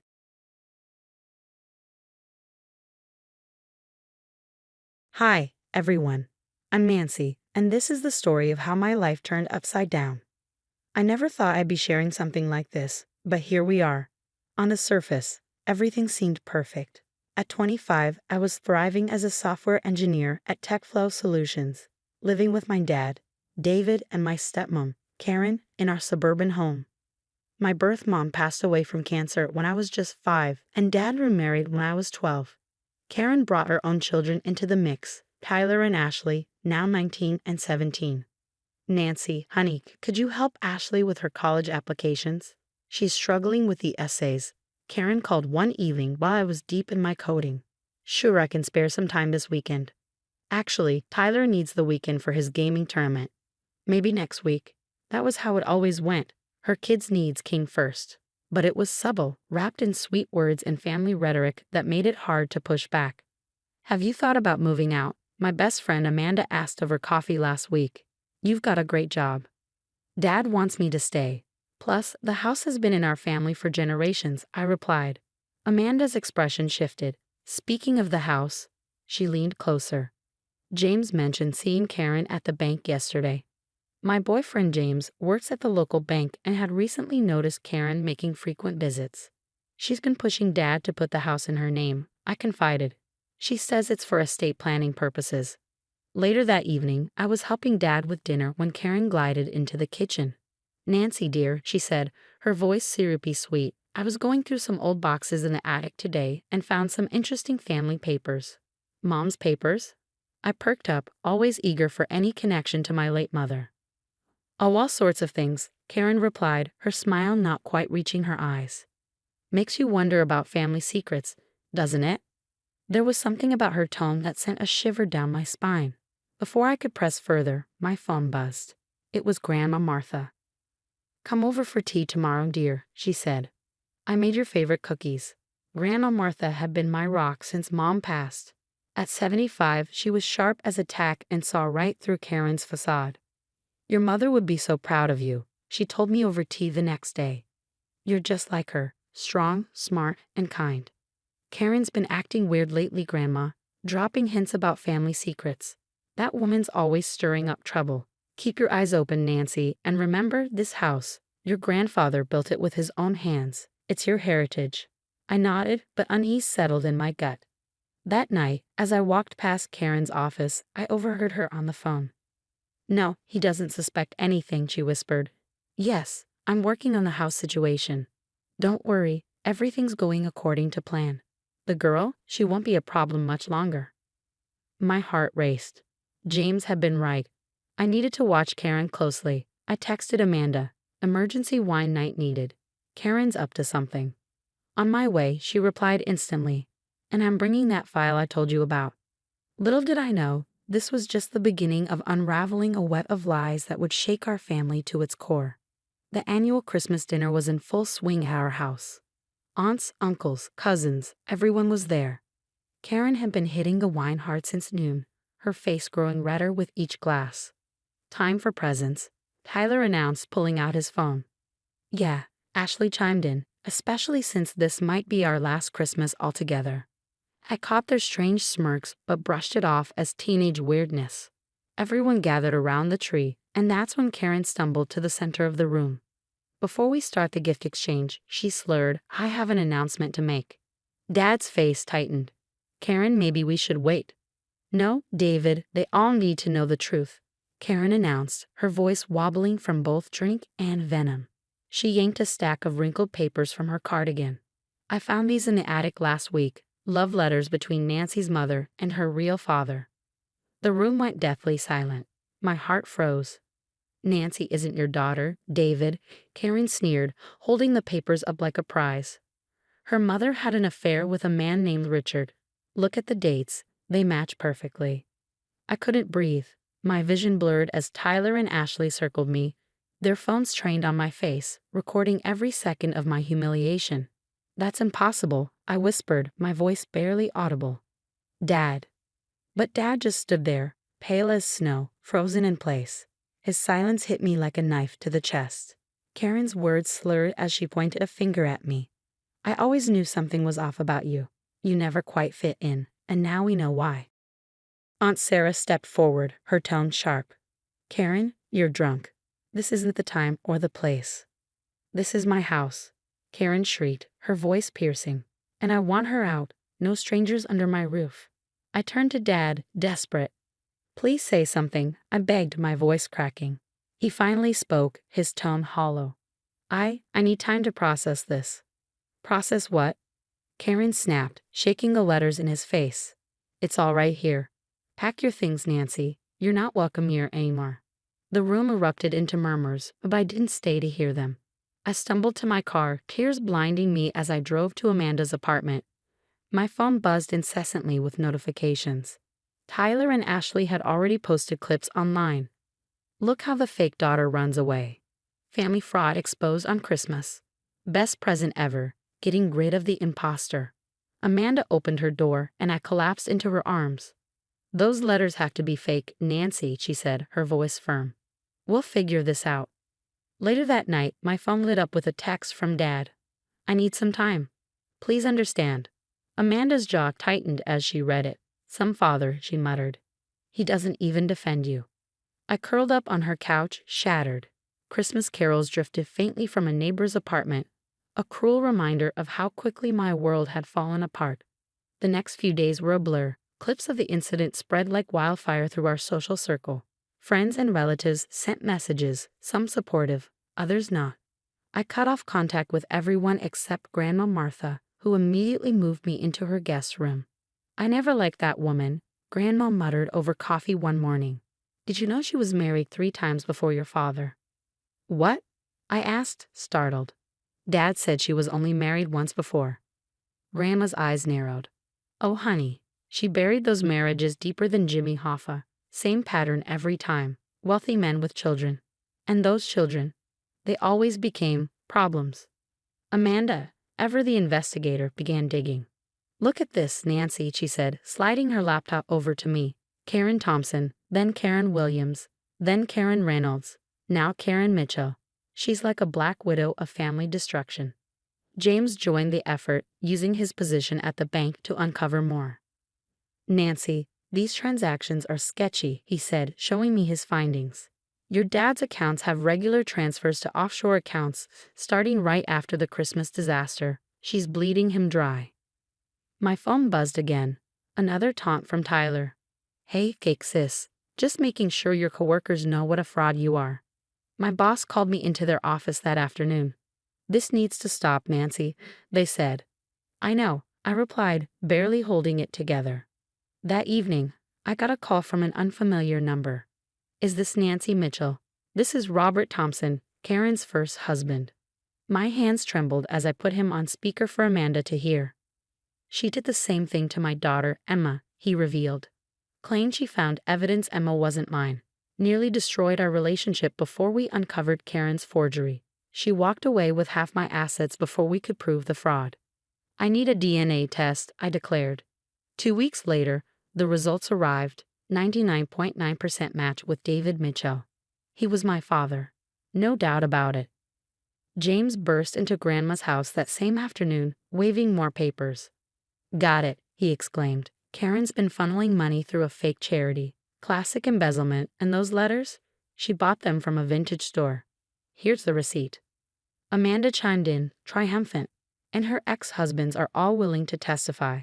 She's done this before, isolating, alienating, and then draining accounts. But she's never faced consequences because no one connected the dots. Until now. My phone buzzed again, this time with a text from Tyler. Mom's losing it since you left. She's drinking more, talking crazy. Dad's starting to ask questions. Good. I muttered. Let him ask. Just then, another call came through, Karen's second husband. We need to talk, he said. Karen didn't just steal money from us. She forged documents, stole identities. I've been gathering evidence for years, waiting for someone else to see through her act. Amanda gripped my hand. This is it, Nancy. We've got her. It's time to end this, I said, organizing the files. Dad needs to see everything. Grandma Martha nodded, her expression grim. That woman picked the wrong granddaughter to mess with. We arranged a family meeting at Grandma's house. Dad, Tyler, Ashley, and all three of Karen's ex-husbands showed up. Karen waltzed in last, her confident smirk faltering as she saw the crowd, and the evidence laid out before her. When Karen walked in and saw everyone gathered, her confident smirk faltered. Robert Thompson was the first to stand. Remember me, Karen, he said, his voice cold. Or should I say Karen Williams? Or was it Reynolds back then? Dad's face went pale. What's he talking about, Karen? Karen's eyes darted around the room. David, I can explain. Let me show you, I interrupted, holding up the files. Bank statements showing transfers to offshore accounts. The so-called Christmas letters. Here's the receipt where you bought them from an antique store. Tyler and Ashley shifted uncomfortably, their phones now eerily silent. And here's my DNA test. I continued, my voice steady. 99.9% match. I am Dad's daughter. Always have been. You little. Karen lunged forward, but James stepped in, blocking her path. Mrs. Mitchell, he said calmly, I've documented every suspicious transaction you've made at the bank. Fraud, embezzlement, identity theft. It's all here. Ashley's voice trembled. Mom, what did you do? Dad picked up the files with shaking hands, flipping through the damning evidence. His voice was barely audible. 3 previous marriages, all ending in fraud accusations. Karen, who are you? David, I can explain. Karen pleaded. Save it, Robert interjected. She gave me the same speech when I caught her stealing from my daughter's college fund. Tyler suddenly stood, his face red with anger. That's why you kept pushing me not to go to college. Because you were stealing my tuition money. Karen's mask cracked, her composure crumbling. She sank into a chair, tears streaming down her face. Nancy, please, she begged, her voice desperate. I'm sorry. I was just trying to protect our family. Our family? I laughed bitterly. You and your bank account. Dad straightened up, his expression hard and determined. He looked years older. I want a divorce, he said firmly, and I'm pressing charges. Daddy, no, Ashley cried, tears spilling down her cheeks. She's still our mom. A mom who was stealing your future, James pointed out gently.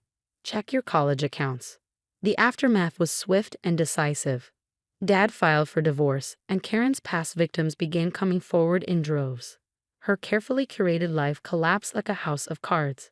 1 year later, I sat in my new office as a senior software engineer.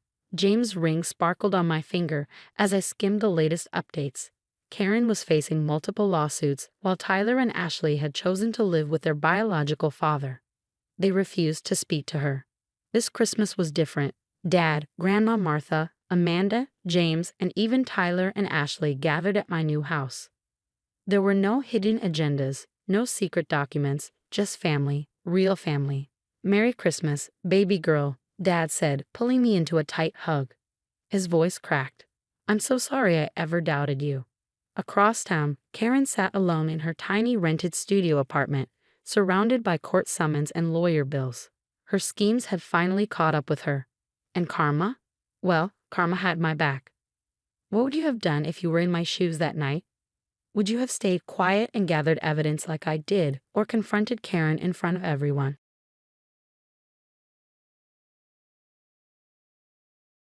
Hi, I'm Amy, a 28-year-old third-grade teacher at Lincoln Elementary.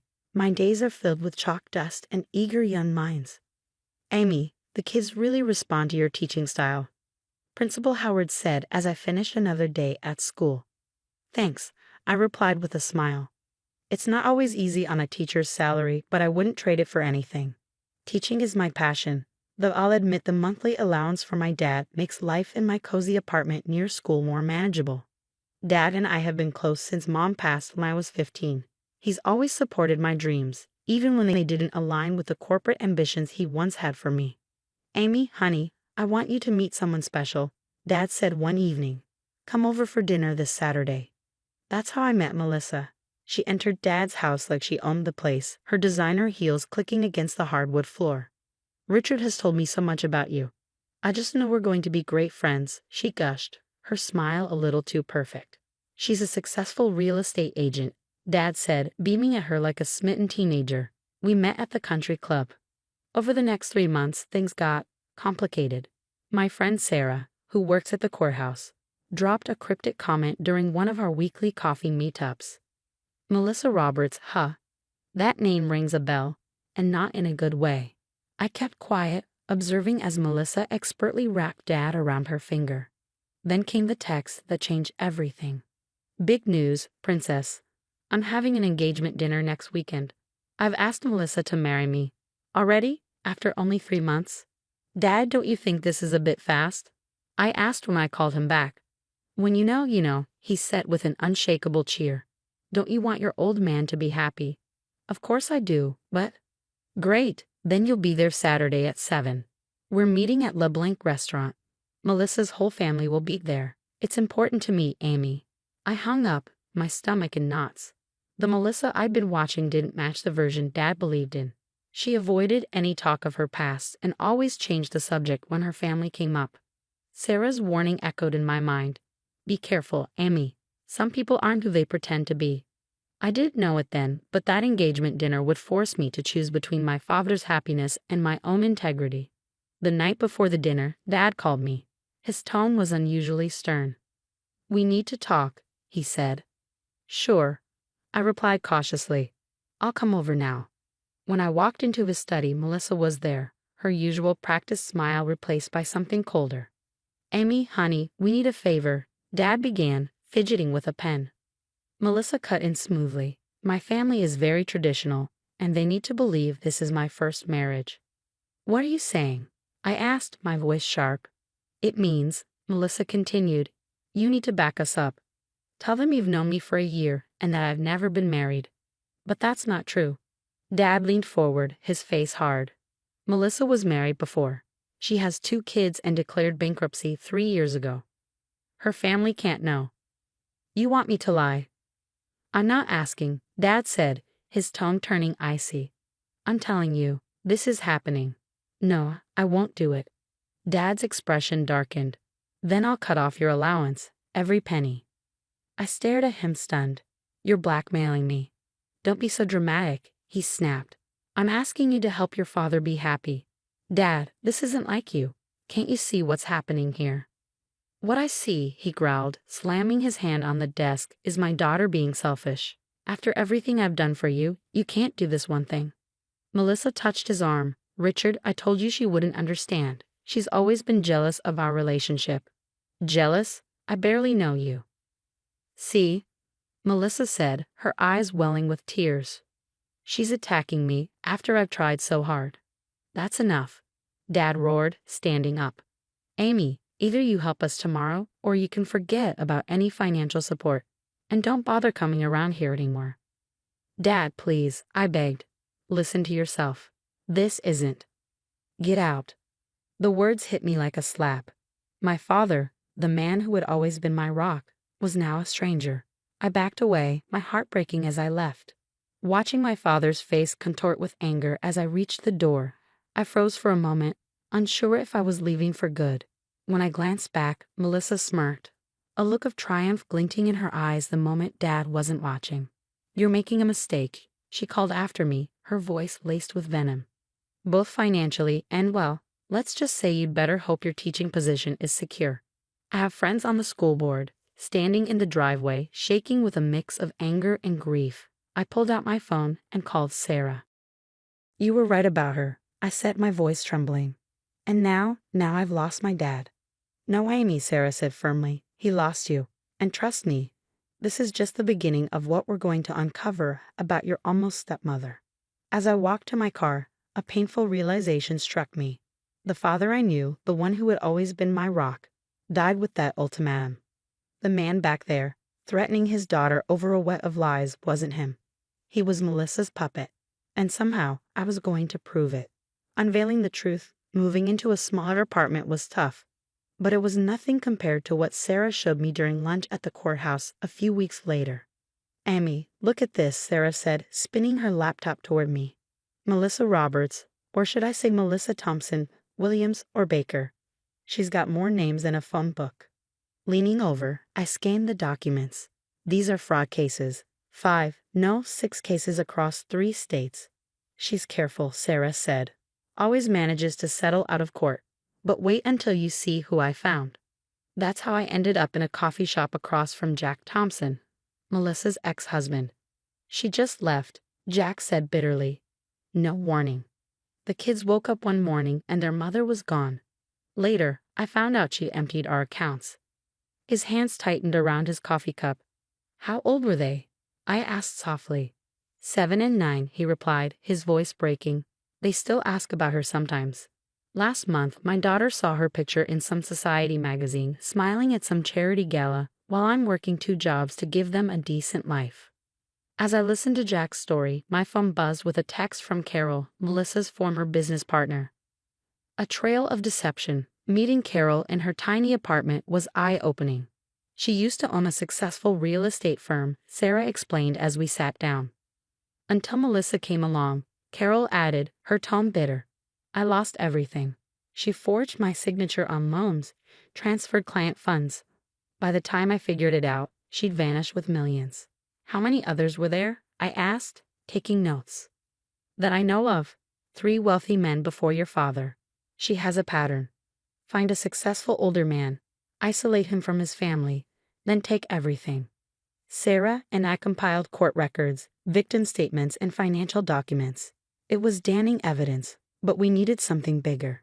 Amy, what about her family? Sarah asked. The ones she's so desperate to fool? Found them, Sarah said, her eyes lighting up. Her brother's a partner at Matthews and Sons law firm. Very old money. Perfect, I said. Time for an anonymous package. We carefully assembled the evidence, adding Jack's contact information and Carol's statement. Sarah enlisted a private investigator to verify our findings.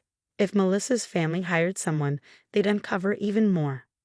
A week later, my phone rang. Is this Amy? A deep voice asked. This is James Matthews, Melissa's brother. We need to talk. Looking at the envelope on my desk, ready to send to Melissa's family, I realized there was no turning back. Yes, Mr. Matthews, I said. I think we do need to talk. The engagement party. The engagement party at Leblink was in full swing when Jack walked in, holding the hands of 2 children. The chatter of champagne glasses and classical music froze as a little girl's voice cut through the air. Mommy, she called out. Melissa's face went ghost white. What are they doing here? She stammered. Miss Roberts, James Matthews said, stepping forward, his private investigator by his side. Or should we call you Mrs. Thompson? Perhaps Mrs. Williams. Dad turned to Melissa, confusion and horror dawning on his face. Amy tried to warn me, he muttered. I didn't listen. Richard, they're lying. Melissa's voice cracked, her perfectly manicured hands trembling. I can explain everything. Like you explained the millions you stole from me. Carol stepped out of the crowd, her voice sharp and unwavering. Or why you abandoned your children. Jack added, his son clinging to his side. Chaos erupted. Melissa's family huddled together, whispering furiously, while Dad's business associates discreetly slipped away, phones buzzing with the scandal. You're all jealous of what Richard and I have. Melissa screamed, mascara streaking down her cheeks. What we had, Dad said quietly, his voice laced with finality. It's over. Security escorted Melissa out as she hurled threats and accusations. Her son buried his face in Jack's jacket while her daughter silently watched, tears streaming down her face. Moving forward, 6 months later, I was grading papers in my classroom when Principal Howard knocked on the door. "Amy, got a minute?" he asked, smiling. "The board was impressed with how you handled everything while maintaining your professional integrity. We'd like to offer you the lead teacher position." That same day, Dad showed up at my new apartment. His face was weary, his eyes filled with regret. "Princess," he said softly. "Amy, I'm so sorry. I was a fool." Dad's voice cracked with regret as he stood in my doorway. "Yes, you were," I replied softly, my emotions a mix of sadness and exhaustion. "I miss you," he continued. "Can we try to—" "Dad, stop," I interrupted, meeting his gaze. "Melissa is facing fraud charges in 3 states. Her previous victims have come forward, and she's looking at serious jail time. You enabled her to almost destroy our relationship." "I know," he said, his shoulders slumping. "I'll do anything to make it right." "Then respect my boundaries," I replied firmly. "I need time." He nodded, leaving a small package on the table before he walked away. Inside was a newspaper clipping about my promotion and a note in his handwriting. "You were stronger than I ever was. Moving forward." A year later, I heard Melissa had taken a plea deal minus 15 years. Dad still sends monthly messages, but I respond only when I feel ready. My new position at school keeps me busy, and the respect I've earned feels better than any allowance ever could. Sarah visited my classroom last week, leaning against the doorframe with a smile. "Remember when this all started? Look at you now." I smiled back, watching my students file in. "Yeah, sometimes standing your ground costs you everything, but integrity pays better in the long run." The Matthews family even reached out, impressed by how I handled the situation, and offered me a tutoring position for their children. Life has a way of rewarding honesty, even when it feels like you're losing everything. My mother used to say, "Character is what you do when no one's watching." But I've learned it's also about what you refuse to do, even when everyone is pushing you to compromise. Reflection. Amy Adams might have lost her allowance, her comfortable lifestyle, and temporarily her relationship with her father. But she never lost herself.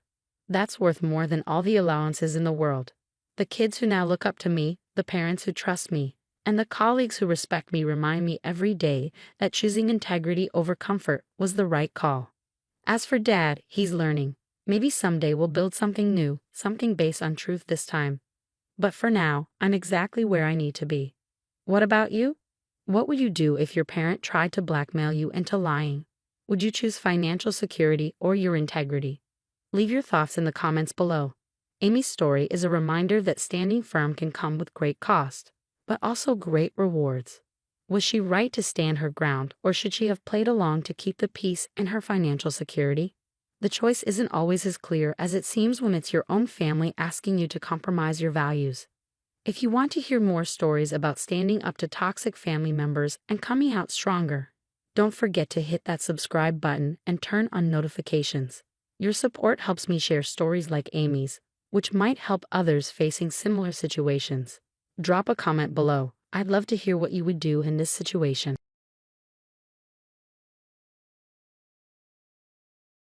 Hey everyone, I'm Laura Thompson. Mom, you can't be serious right now. I hissed into the phone, pacing my kitchen. The counter was littered with baking tools, all forgotten as I tried to keep my temper in check. My twins were at school, Jack was at work, and I was supposed to be prepping for tomorrow's bakery orders. Not handling this bombshell. Laura, she's your sister. She just got divorced. Where else is she supposed to go? Mom's guilt-laden tone was maddeningly familiar. How about her own place? She's 35, not 15. We've already decided, Laura. Jessica will move in with you tomorrow, she said with a finality that made my stomach churn. You've got that big house, and family helps family. I glanced around our home, the home Jack and I had sacrificed for, one painstaking mortgage payment at a time. Did anyone even think to ask me, or Jack? Don't be selfish, Laura. You always were the difficult one. That night, over dinner, I broke the news to Jack. Babe, we need to talk. My hands were trembling as I set down my fork. What's wrong? He asked, his brow furrowing. My parents are forcing Jessica to move in with us. And Madison, too. Your sister Jessica, his voice sharpened. The one who borrowed your wedding dress and returned it with wine stains. The very same. The twins came bounding into the kitchen. "Dad, can we have dessert?" "Not now, kids," Jack said, his tone unusually firm. "Mom and I need to talk." "Is it about Aunt Jessica?" Emma, my daughter, frowned. "She's mean to us. She called my drawing stupid last Christmas," Emma added, crossing her arms. "Yeah, and she never remembers our names," Jake chimed in. The following week was a disaster. Jessica arrived with 12 suitcases and her perpetually sulking teenager, Madison.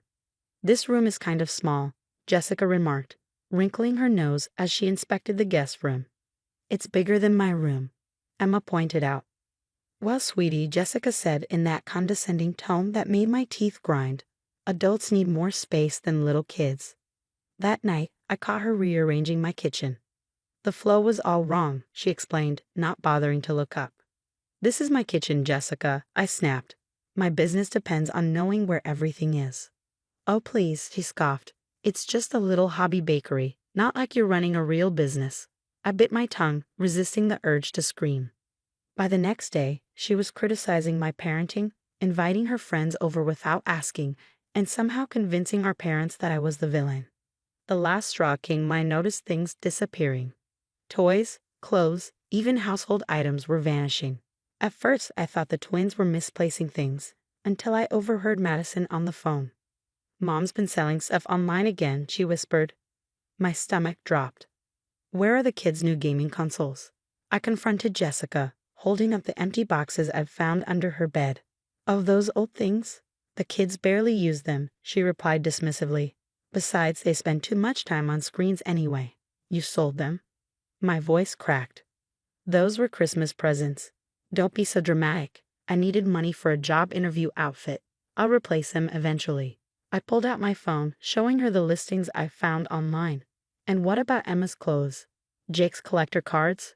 Those weren't yours to sell." "If you and Jack would loan me money like normal family members, I wouldn't have to." Then came the breaking point. Another alert pinged on my phone. $500 spent at Nordstrom. "You synced my car on your laptop, didn't you?" I demanded. Jessica shrugged. "It must have been an accident." 4 times this week, accidentally. Madison shuffled into the room. "Mom, Emma's crying because she can't find her dance costume." Jessica rolled her eyes. "That tacky thing. I sold it. She can wear something else." I snapped. "That's it. Get out." "Already called Mom and Dad," Jessica said smugly, waving her phone. "They said if you kick me out, they'll never speak to you again. Dad's pretty disappointed in your selfishness, by the way." That night, I overheard her in the backyard on the phone.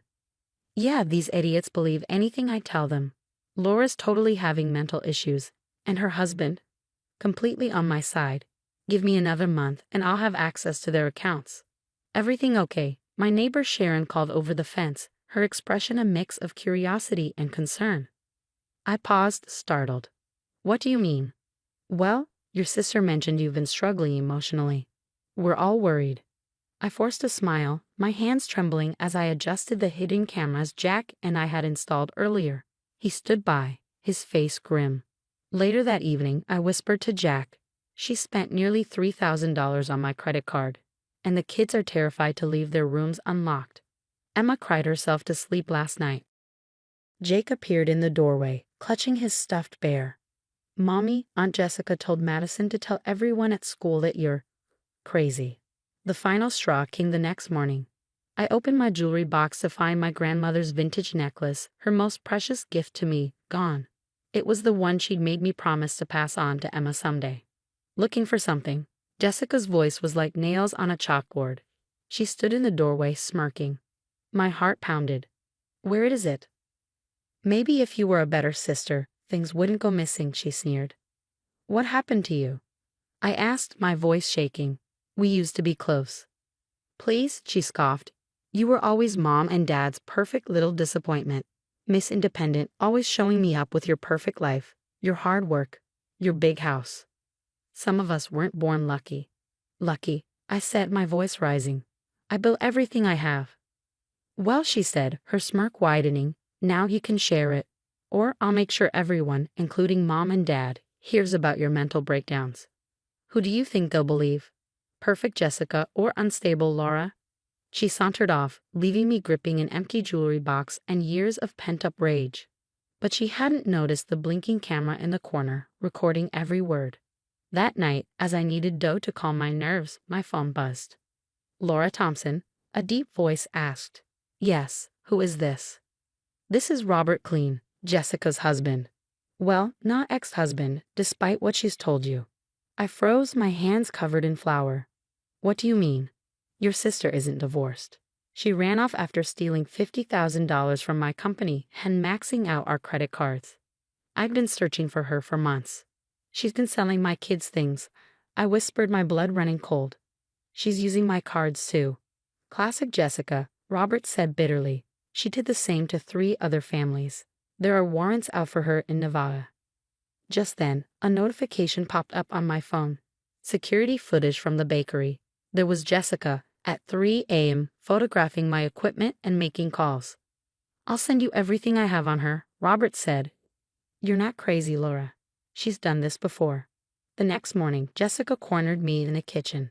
Your precious mixer would fetch a good price, she said casually, trailing her fingers over the stainless steel. Shame if something happened to it. Touch my business equipment, I said through gritted teeth.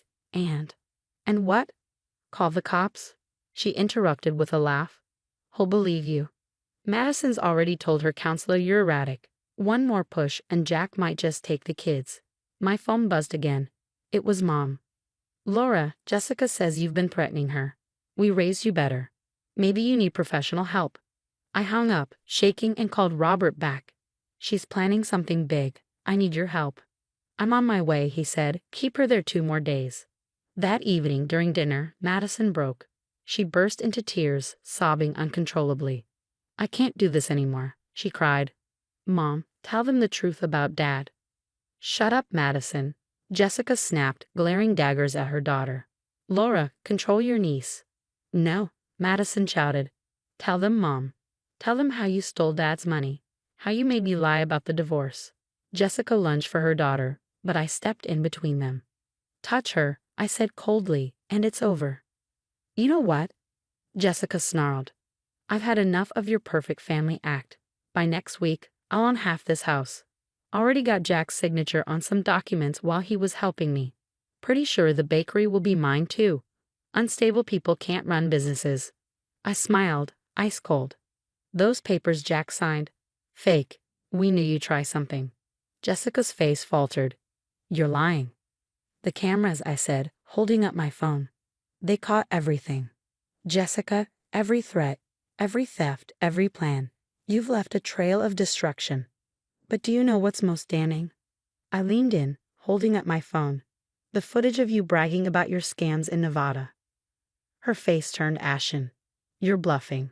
Dad, Madison's trembling voice cut through the tension. I want to go home. We all turned as Robert stepped into the room, a police detective at his side. No.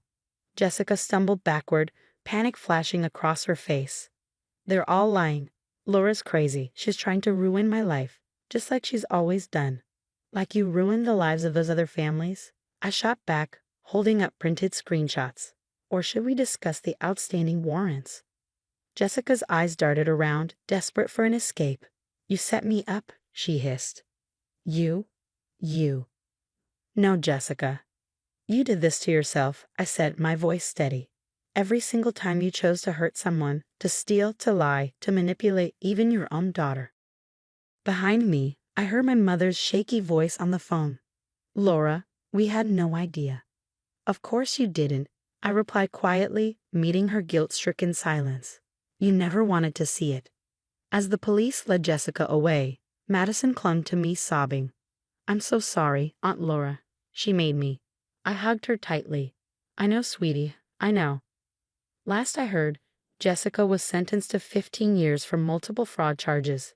She still writes to me sometimes, claiming she's changed, but those letters go straight to the shredder.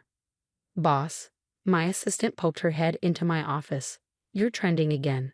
Another family exposed financial abuse using your hidden camera trick. I smiled, thinking back to how that footage had saved everything. The timestamps proving Jessica's theft, the audio capturing her threats, The videos showing her selling stolen items. Perfect evidence for the prosecutors. Mom. Emma called from her table. Can I take self-defense classes with Madison? Already signed you up, honey. My phone buzzed with a text from Robert. He and Madison were having dinner tomorrow, working to rebuild their relationship. At least some good had come out of all this. Next month, I'll be speaking at a local women's shelter again. Turns out financial abuse within families is more common than anyone admits. But now I know the signs, the excuses, the guilt trips, the way toxic people turn everyone against you before dismantling your life piece by piece. Your 3 o'clock is here, Jack reminded me as another woman walked into my office. Another story of family theft and gaslighting. They find me now through the website, Surviving Family Fraud. Because that's the thing about toxic people, they never think they're wrong. But we don't have to let them win. So what would you do if your parents consistently chose your toxic sibling over you? Would you give them another chance as they're asking, or maintain strong boundaries, even if it means losing them forever? Share your thoughts in the comments, and remember, setting boundaries isn't just about protecting yourself. It's about breaking generational cycles of enabling toxic behavior. Your story might help someone else find their strength.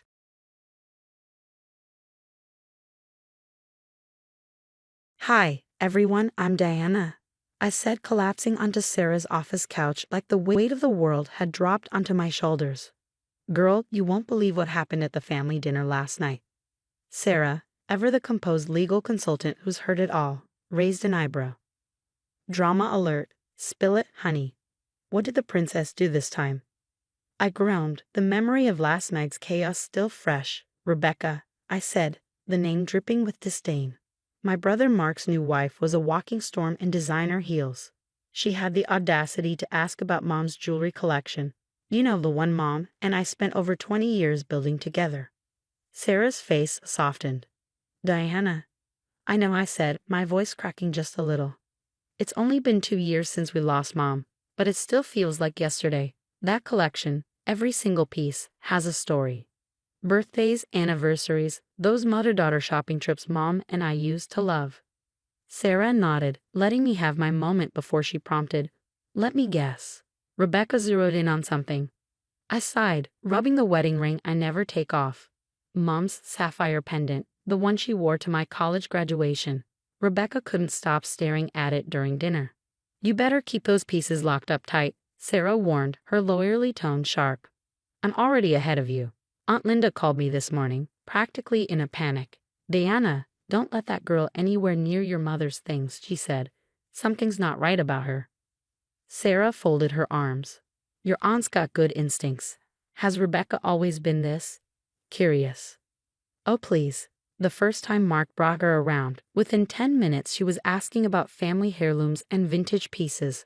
Her words, not mine. Before Sarah could respond, my phone buzzed. Another text from Mark. I held up the screen for her to see. Rebecca really loved meeting everyone. She was wondering if she could see Mom's jewelry collection sometime for inspiration. Inspiration? Sarah echoed, incredulous. This has been nonstop since their wedding 3 months ago. Mom's barely gone, and my voice faltered. Sarah cut me off, her tone firm. Listen, Diana, don't let anyone pressure you about those pieces. They're your connection to your mom. I know, but Mark's not himself anymore. He used to be my protective big brother, but now, it's like she's got him under some kind of spell. Last week, she even told Aunt Linda that some of Mom's jewelry would have been perfect for her wedding dress. Sarah leaned forward, deadly serious now. Your mom left those pieces to you, Diana. I've got the documentation to prove it.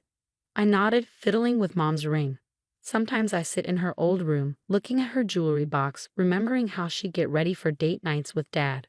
She'd let me try on her pearls and tell me the story behind every piece. Those moments.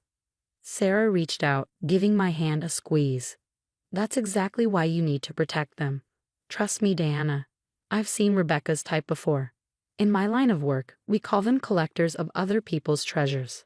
I didn't realize then just how right Sarah was, or how much worse things were about to get. It all came to a head 2 weeks later. I just need to borrow it for one night, Diana, Rebecca purred, her eyes locked on Mom's diamond necklace. It's our 1-month wedding anniversary dinner. I hesitated, the words caught in my throat. Mark stood behind her, his expression a mix of pleading and impatience. Come on, sis, he urged. Mom would have wanted the family to enjoy these pieces, right? Against my better judgment, I relented. That was my first mistake. 2 weeks after that, Rebecca was back. The emerald earrings would be perfect for the charity gala, she cooed. Then it was the ruby bracelet for a work event. Each time, Mark pushed harder, making me feel like the unreasonable one. You've changed since we got married, Mark snapped at me one day. You've become so possessive. I bit my tongue, trying to keep the peace. But everything exploded at Aunt Linda's birthday gathering. When Rebecca walked in, my jaw dropped. She was wearing Mom's diamond necklace, the same one she'd borrowed weeks ago. But that wasn't even the worst part of this gorgeous piece. Rebecca gushed to our cousins, her fingers brushing the diamond necklace around her neck. It's been in Mark's family for generations. His grandmother wore it at her wedding. I nearly choked on my drink. Excuse me? I said, my voice sharper than I intended. That necklace was a gift from Dad to Mom for their 20th anniversary. I was there when he gave it to her. Rebecca's smile didn't falter, but her eyes narrowed. Deanna, honey, are you feeling okay? You've seemed confused lately. She turned to Mark with a mock-concerned expression. Didn't you tell me your grandmother left these pieces specifically for the eldest son's wife? Mark shuffled uncomfortably. Well, technically nothing. I exploded, unable to hold it in any longer. Those are Mom's pieces, she left them to me. The room fell silent. Rebecca's eyes filled with perfectly timed tears as she turned to Mark. I'm just trying to honor family traditions, she sniffed. Mark, she's scaring me. Later that night, as I sat in Mom's room, I discovered more pieces missing from her collection. The pearl earrings, the sapphire ring. Gone. My heart raced as I called Mark in a panic. His response floored me. Maybe you should see someone, Diana. First, the scene at Aunt Linda's, and now these accusations. Rebecca's worried about you. We all are. Worried about me? Your wife is stealing Mom's jewelry? Mark's tone hardened. See, this is exactly what I'm talking about. Rebecca would never steal. Maybe you're just having trouble letting go. I hung up, my hands shaking, and immediately called Sarah. They're gaslighting me, I cried. My own brother is making me feel like I'm losing my mind. Document everything, Sarah said firmly. Take photos of what's left. We might need them. The final straw came when I learned Rebecca was spreading rumors. Poor Diana, she'd say, shaking her head in fake sympathy. She's been so unstable since her mom's death. She's making up these wild stories about the jewelry. Mark's really worried about her mental health. That night, sitting alone in my room, I looked at the half-empty jewelry box. Tears stung my eyes as I touched the few pieces I had left. I won't let them take you from me, Mom, I whispered. I promise. Then Tom texted me. We need to talk about Rebecca. This isn't the first time she's done something like this. My hands trembled as I typed back. What do you mean? Meet me tomorrow. There's something you need to know about your brother's wife. You're not going to believe this. The next day, at the coffee shop, Tom slid his phone across the table. That's Rebecca, he said, his voice low, except back then she went by Rachel Bennett. I stared at the screen, my heart pounding as I scrolled through the old news articles. 3 ex-boyfriends, missing family heirlooms, manipulated bank accounts, mysterious online sales. She's got a thing for grieving families, Tom explained.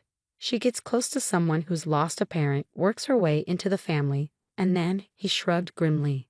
Mark's not her first target, just her first successful marriage. How did you find this? Remember Steve from cybersecurity? He did some digging. Your sister-in-law has quite the digital footprint. Check the next link. My stomach dropped. There, on an exclusive auction site, was Mom's sapphire ring. The description read, Vintage European cut, family heirloom. Serious collectors only. That's not even the worst part, Tom continued. She's drowning in debt. Maxed out credit cards, a shopping addiction. She's been using Mark's accounts to cover it up. I called Sarah immediately. Within an hour, she had Rebecca's financials. 5 aliases in 3 states, Sarah confirmed. And get this, there's an outstanding warrant for her arrest in Colorado, under the name Rachel.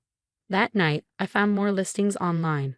Mom's emerald earrings, the pearl necklace, all being sold under different accounts with elaborate fictional descriptions. I've got her banking records, Sarah said over the phone. She's been laundering money through these sales for years. This goes way deeper than we thought. Tom texted again later. Mark's starting to ask questions. Rebecca came home with a new Gucci bag she can't explain. Let him start pulling that thread himself. The family dinner was already planned for the next week. Perfect, I said, touching Mom's wedding ring, the one piece Rebecca hadn't managed to steal. Time to end this, Mom's way. Everyone's in position, Sarah texted as I set the table. Rebecca swanned in, wearing Mom's diamond necklace, playing the perfect hostess. Oh, Aunt Linda. What's that old album you brought? Just some family memories, dear, Aunt Linda replied, her smile razor sharp. Actually, I'd love to share these photos now. She opened the album and pointed. Here's my sister wearing this exact necklace on the day she bought it. Rebecca's face twitched. That's impossible. This is a family heirloom. Funny you should mention family, Tom interjected, pulling out his laptop. Because I've got some interesting family photos too. Different name, different hair color. But definitely you, right? The police in Colorado would love to know you're going by Rebecca now. Rachel. What is this? Mark demanded, his face pale. But his voice wavered. I recounted, looking at Sarah as she nodded knowingly. Before Mark could respond, Jason stepped in from the hallway. Rebecca, or should I say Rachel, turned ghost white. Remember me, Rachel, Jason said, his voice calm but sharp. Or was it Rita when you cleaned out my grandmother's estate? The room erupted into chaos as Sarah, Tom, and Aunt Linda laid out the evidence like seasoned prosecutors in a courtroom. Sarah presented the banking records, pointing out the trail of deceit. Tom showed the online listings, scrolling through page after page of Mom's jewelry, each piece painstakingly described for auction. Aunt Linda flipped through receipts and certificates of authenticity, her voice steady with righteous fury. It's all lies, Rebecca shrieked, backing toward the door. But Mark wasn't listening to her anymore. He was staring at his phone, scrolling through their joint account with a devastated expression. Our savings. His voice broke. Gone. Sarah delivered the final blow, along with half your mom's jewelry collection, sold piece by piece online. Rebecca's defiance cracked. You don't understand, she pleaded, her eyes darting around the room. She turned to Mark, her voice dripping with desperation. Baby, they're turning you against me. Mark didn't move. And like you turned him against me, I said, standing tall. Made him think I was crazy. Unstable. At that moment, the police arrived. Sarah had coordinated everything, the warrants, the fraud charges, the identity theft. It was all over. 2 months later, I sat in Sarah's office, signing the final paperwork. Most of Mom's pieces had been recovered, returned by buyers who had unknowingly purchased stolen goods. Mark, however, was another story. He lost his executive position when the scandal broke. Turns out companies don't like their VPs married to convicted fraudsters. He called me multiple times, left messages asking for forgiveness, claiming he'd been manipulated. I declined every call. As I touched Mom's ring, the one piece Rebecca never got her hands on, I whispered to myself, some betrayals you don't come back from. The headlines were a brief flurry of justice. Serial scammer sentence. Multiple victims speak out against grieving family con artist. Rebecca, or Rachel, or Rita, or whatever her real name was, got 8 years behind bars. More victims came forward, exposing just how deep her schemes ran. Last I heard, Mark was living in a cramped studio apartment, his career and reputation in tatters. He'd chosen her lies over his own family and nearly cost me my mother's legacy. So now I ask you, what would you do if your sibling chose a toxic spouse over you? Could you forgive them after they helped steal precious memories of a deceased parent?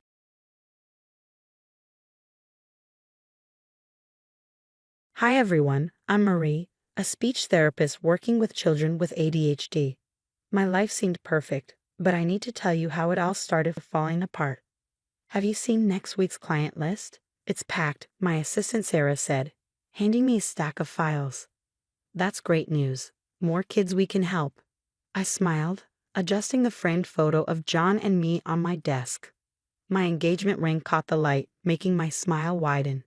By the way, your fiancé called, something about wedding venue options. Oh right, thanks for reminding me. I checked my phone and saw 3 missed calls from John. Balancing my career and wedding planning wasn't easy, but I wouldn't have it any other way. Later that evening, Mom Henderson called as I reviewed patient files. "Sweetheart, how are you holding up with all the wedding planning?" "I'm good, Mom. Just busy as usual. How's Dad?" "He's concerned, honey. Your brother Jake came by again today." My stomach tightened. Jake, my biological brother, had reappeared in my life 3 months ago after years of silence. What did he want? He was asking strange questions about your college fund, our savings. That's odd. I'll talk to him. The next morning, Jake was waiting outside my office. "Surprise, sis. Thought I'd bring you coffee." "Jake, this is unexpected," I said, accepting the cup cautiously. Since reconnecting, he'd been overly interested in my life, constantly showing up unannounced. Can't a brother visit his successful sister? "Oh, by the way, I met John at the gym yesterday. Cool guy." "You met John? You didn't mention that." "Random coincidence. We got talking about the wedding." "Man, it must be expensive, huh? Those Henderson folks really set you up nice." Before I could respond, Sarah appeared. "Marie, your 10 o'clock is here." "Jake, we'll talk later," I said, but his words lingered. That evening, over dinner with my adoptive parents, Dad Henderson seemed troubled. "Princess, we need to talk about Jake." "What's wrong?" "He's been asking uncomfortable questions about our assets. Your inheritance." Mom touched my hand. "Honey, we love you. You know that, right? When we adopted you." "Mom, Dad, you're my real parents. Jake might be blood, but you're my family." "We're just worried," Dad said. His questions seemed calculated. I squeezed their hands. "I'll handle Jake. You've given me everything: love, support, education. I won't let anyone mess with that." But that night, lying awake, I couldn't shake the uneasy feeling. Jake's sudden reappearance, his probing questions, his coincidental meeting with John. Something wasn't right, and I had to figure it out before my perfect life unraveled. The next morning, John was acting strange at breakfast. He barely touched his coffee, avoiding eye contact. "Had fun at the bachelor party last night?" I asked lightly. His jaw tightened. "Yeah." Jake was there. My coffee cup froze midway to my lips. "Jake? I didn't know he was invited." "There's a lot I apparently didn't know, Marie." His voice was cold. "Like how your birth parents sold you to the Hendersons."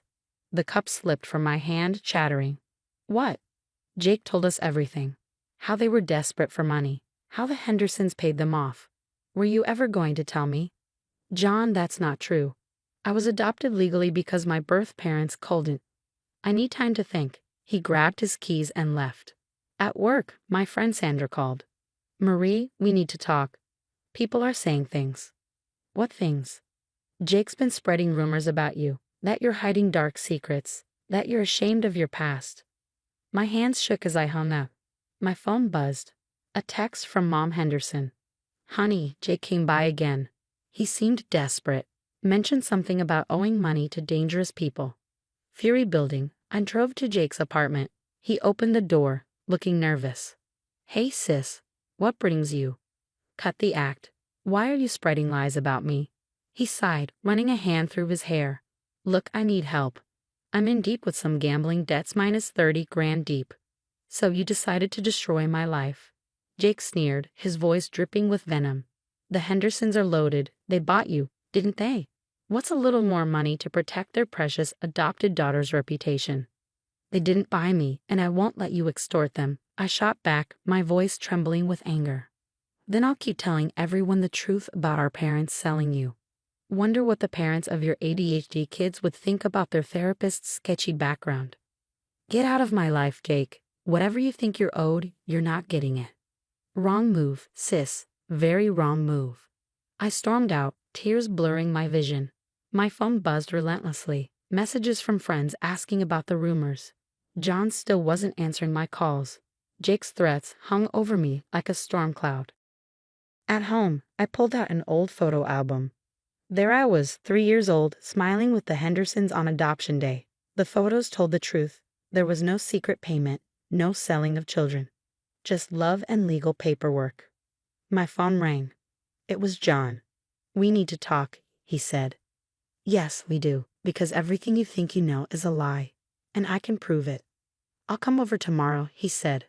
"But Marie, I don't know if I can trust you anymore. I hung up, my resolve hardening. Jake wanted to play dirty. Fine. It was time to show him what happened when he messed with the wrong sister. The next day, John sat across from me at my kitchen table, the adoption papers spread out between us. So everything Jake said was a lie? He asked, examining the documents. Look at the dates, the signatures. Everything's legal. Before he could respond, my phone rang. The caller ID stopped me cold. Birth mother. My hands shook as I answered. Hello. Is it true? She demanded. Do you owe us money for all those years of suffering? What? What are you talking about? Jake said you're rich now, that you need to compensate us for giving you up. My blood ran cold. He's lying to you too, I said, my voice breaking. After the call, I drove to my parents' house. Mom Henderson opened the door, her face etched with worry. Marie, honey, we need to tell you something, she said. Jake tried to blackmail us, Dad added, holding a folder of papers. He said if we didn't pay, he'd report your clinic for client mistreatment. My knees buckled. He what? We hired a private investigator, Dad continued. Jake's done this before. I scanned the documents with trembling hands. 3 fraud cases in 2 states, restraining orders, extortion attempts against other families. He's trying to destroy everything I've built, I whispered, tears stinging my eyes. There's more, Dad said. He's been feeding lies to your birth parents too, telling them they're owed compensation. My phone buzzed. A text from Jake. Final warning, sis. Pay up, or tomorrow I start calling your client parents about their kids being mistreated. I stood, my determination solidifying. I won't let him hurt my kids, I said, my voice steady. That evening, I made a series of calls. First to Sandra, my friend at the courthouse. I need every legal document you can find on Jake Mitchell. Then to Sarah. Pull all the security footage from when Jake visited the clinic. Finally to my old college roommate, now a detective. Can you run a background check? Piece by piece, the evidence came together. Jake's pattern was clear. Find vulnerable families, exploit their emotions, and extract money. But he'd picked the wrong target this time. I set up cameras in my office, knowing he'd show up again. Sure enough, the next day, he stormed in. Last chance, Marie. 30 grand, or I start making calls. I recorded everything, Jake. Every threat, every lie. I've got proof of your frauds, too. His face went pale. You're bluffing. I played the recording of his blackmail attempt against the Hendersons. You really think I'd let you hurt my family? My patients? I said, standing firm. You picked the wrong sister to mess with. You think you're so perfect, don't you? The successful one. The chosen one. No, Jake, I'm just someone who chooses to build rather than destroy. I watched as the fight drained out of him. Now get out. Later, I met with both sets of parents, adoptive and biological, and showed them everything. My birth mother wept. He played us all. Use our guilt against us, she said. Mom Henderson hugged her tightly. We all love Marie. That's what matters. That night, John called. I was an idiot for believing him. Yes, you were, I said. Can we talk? Really talk? I hesitated, thinking of trust and betrayal. We can talk, but things won't be the same. The next morning, a text from Jake's girlfriend arrived. You should know he owes dangerous people money. Loan sharks. They're not patient. Perfect. Jake's own choices were catching up with him. I forwarded the evidence to my detective friend. That night, I sat in my office, flipping through childhood photos. There was little Jake before the bitterness consumed him. My phone buzzed again, a threatening text from Jake. But I wasn't scared anymore. The truth was my weapon, and I had an arsenal. Your house of cards is about to fall, I whispered to the screen. The morning news hit like a bombshell. Local man arrested in connection with multiple fraud cases. Jake's mugshot stared back at me. Did you see the news? Sarah burst into my office, beaming. Those loan sharks Jake owed money to. Turns out they were running an illegal gambling ring. When they got caught, Jake went down with them. I smile, remembering the anonymous tip I sent to my detective friend about Jake's gambling connections. Sometimes justice comes from unexpected places. My phone buzzes, a message from one of Jake's previous victims. Thank you for helping us come forward. Your evidence gave us courage. 10 other families have filed charges against him. Each story mirrors mine. Exploitation, emotional manipulation, attempts at extortion. But I was the one who finally stopped him. Marie, I look up to see John standing in my office doorway. Can we talk? We sit in the park where he proposed. He speaks first. I've been an idiot. Yes, you have, I say, my tone calm but firm. I should have trusted you. I should have asked you first instead of believing Jake. I twist my engagement ring thoughtfully. Trust isn't just about love, John. It's about respect. You didn't respect me enough to hear my side. I know, he says, his voice heavy with regret. I'll spend every day making it up to you. If we get married, I emphasize the if, things will be different. I need boundaries, John. Clear ones. Later that week, my birth parents visit my clinic. They look remorseful. We're so sorry, Marie, my birth mother says. We let Jake manipulate our guilt. I understand, I reply, my tone measured. But I need space. I have a family, the Hendersons. You can be part of my life, but on my terms. The wedding is smaller than originally planned. I walk down the aisle with Dad Henderson, Mom beaming from the front row. My birth parents sit quietly in the back, respecting my wishes. Jake watches the ceremony from a jail cell, awaiting trial for multiple fraud charges. His gambling debts caught up with him, and those loan sharks weren't thrilled about him cooperating with the police to save himself. You look beautiful, John whispers during our first dance. Thank you, I say, keeping a slight distance even in his arms. Trust, once broken, takes time to rebuild. My practice continues to thrive. The kids I work with make progress every day. Their trust a precious gift I'll never take for granted. Unlike Jake, I choose to build, not destroy. Mom Henderson asks about Jake sometimes. Have you heard from him? He's where he needs to be, Mom, I reply. Some people don't change. The last time I saw Jake was at his sentencing. 5 years for fraud, plus civil suits from his victims. He tried to catch my eye, but I looked away. Sometimes the best revenge is living well while karma does its work. On my new office wall hang 2 framed documents, my marriage certificate and my therapy license. Proof that Marie Henderson, not Mitchell, built something real, something honest. Ready for your 3 o'clock? Sarah asks, poking her head in. Always, I reply, smiling as I adjust the nameplate on my desk. It reads, Mary Henderson, speech therapist. The past is behind me now. Jake's choices led to his downfall, while I rose above his schemes. Family isn't about blood, it's about choices. I chose integrity. I chose the Hendersons. I chose my own path.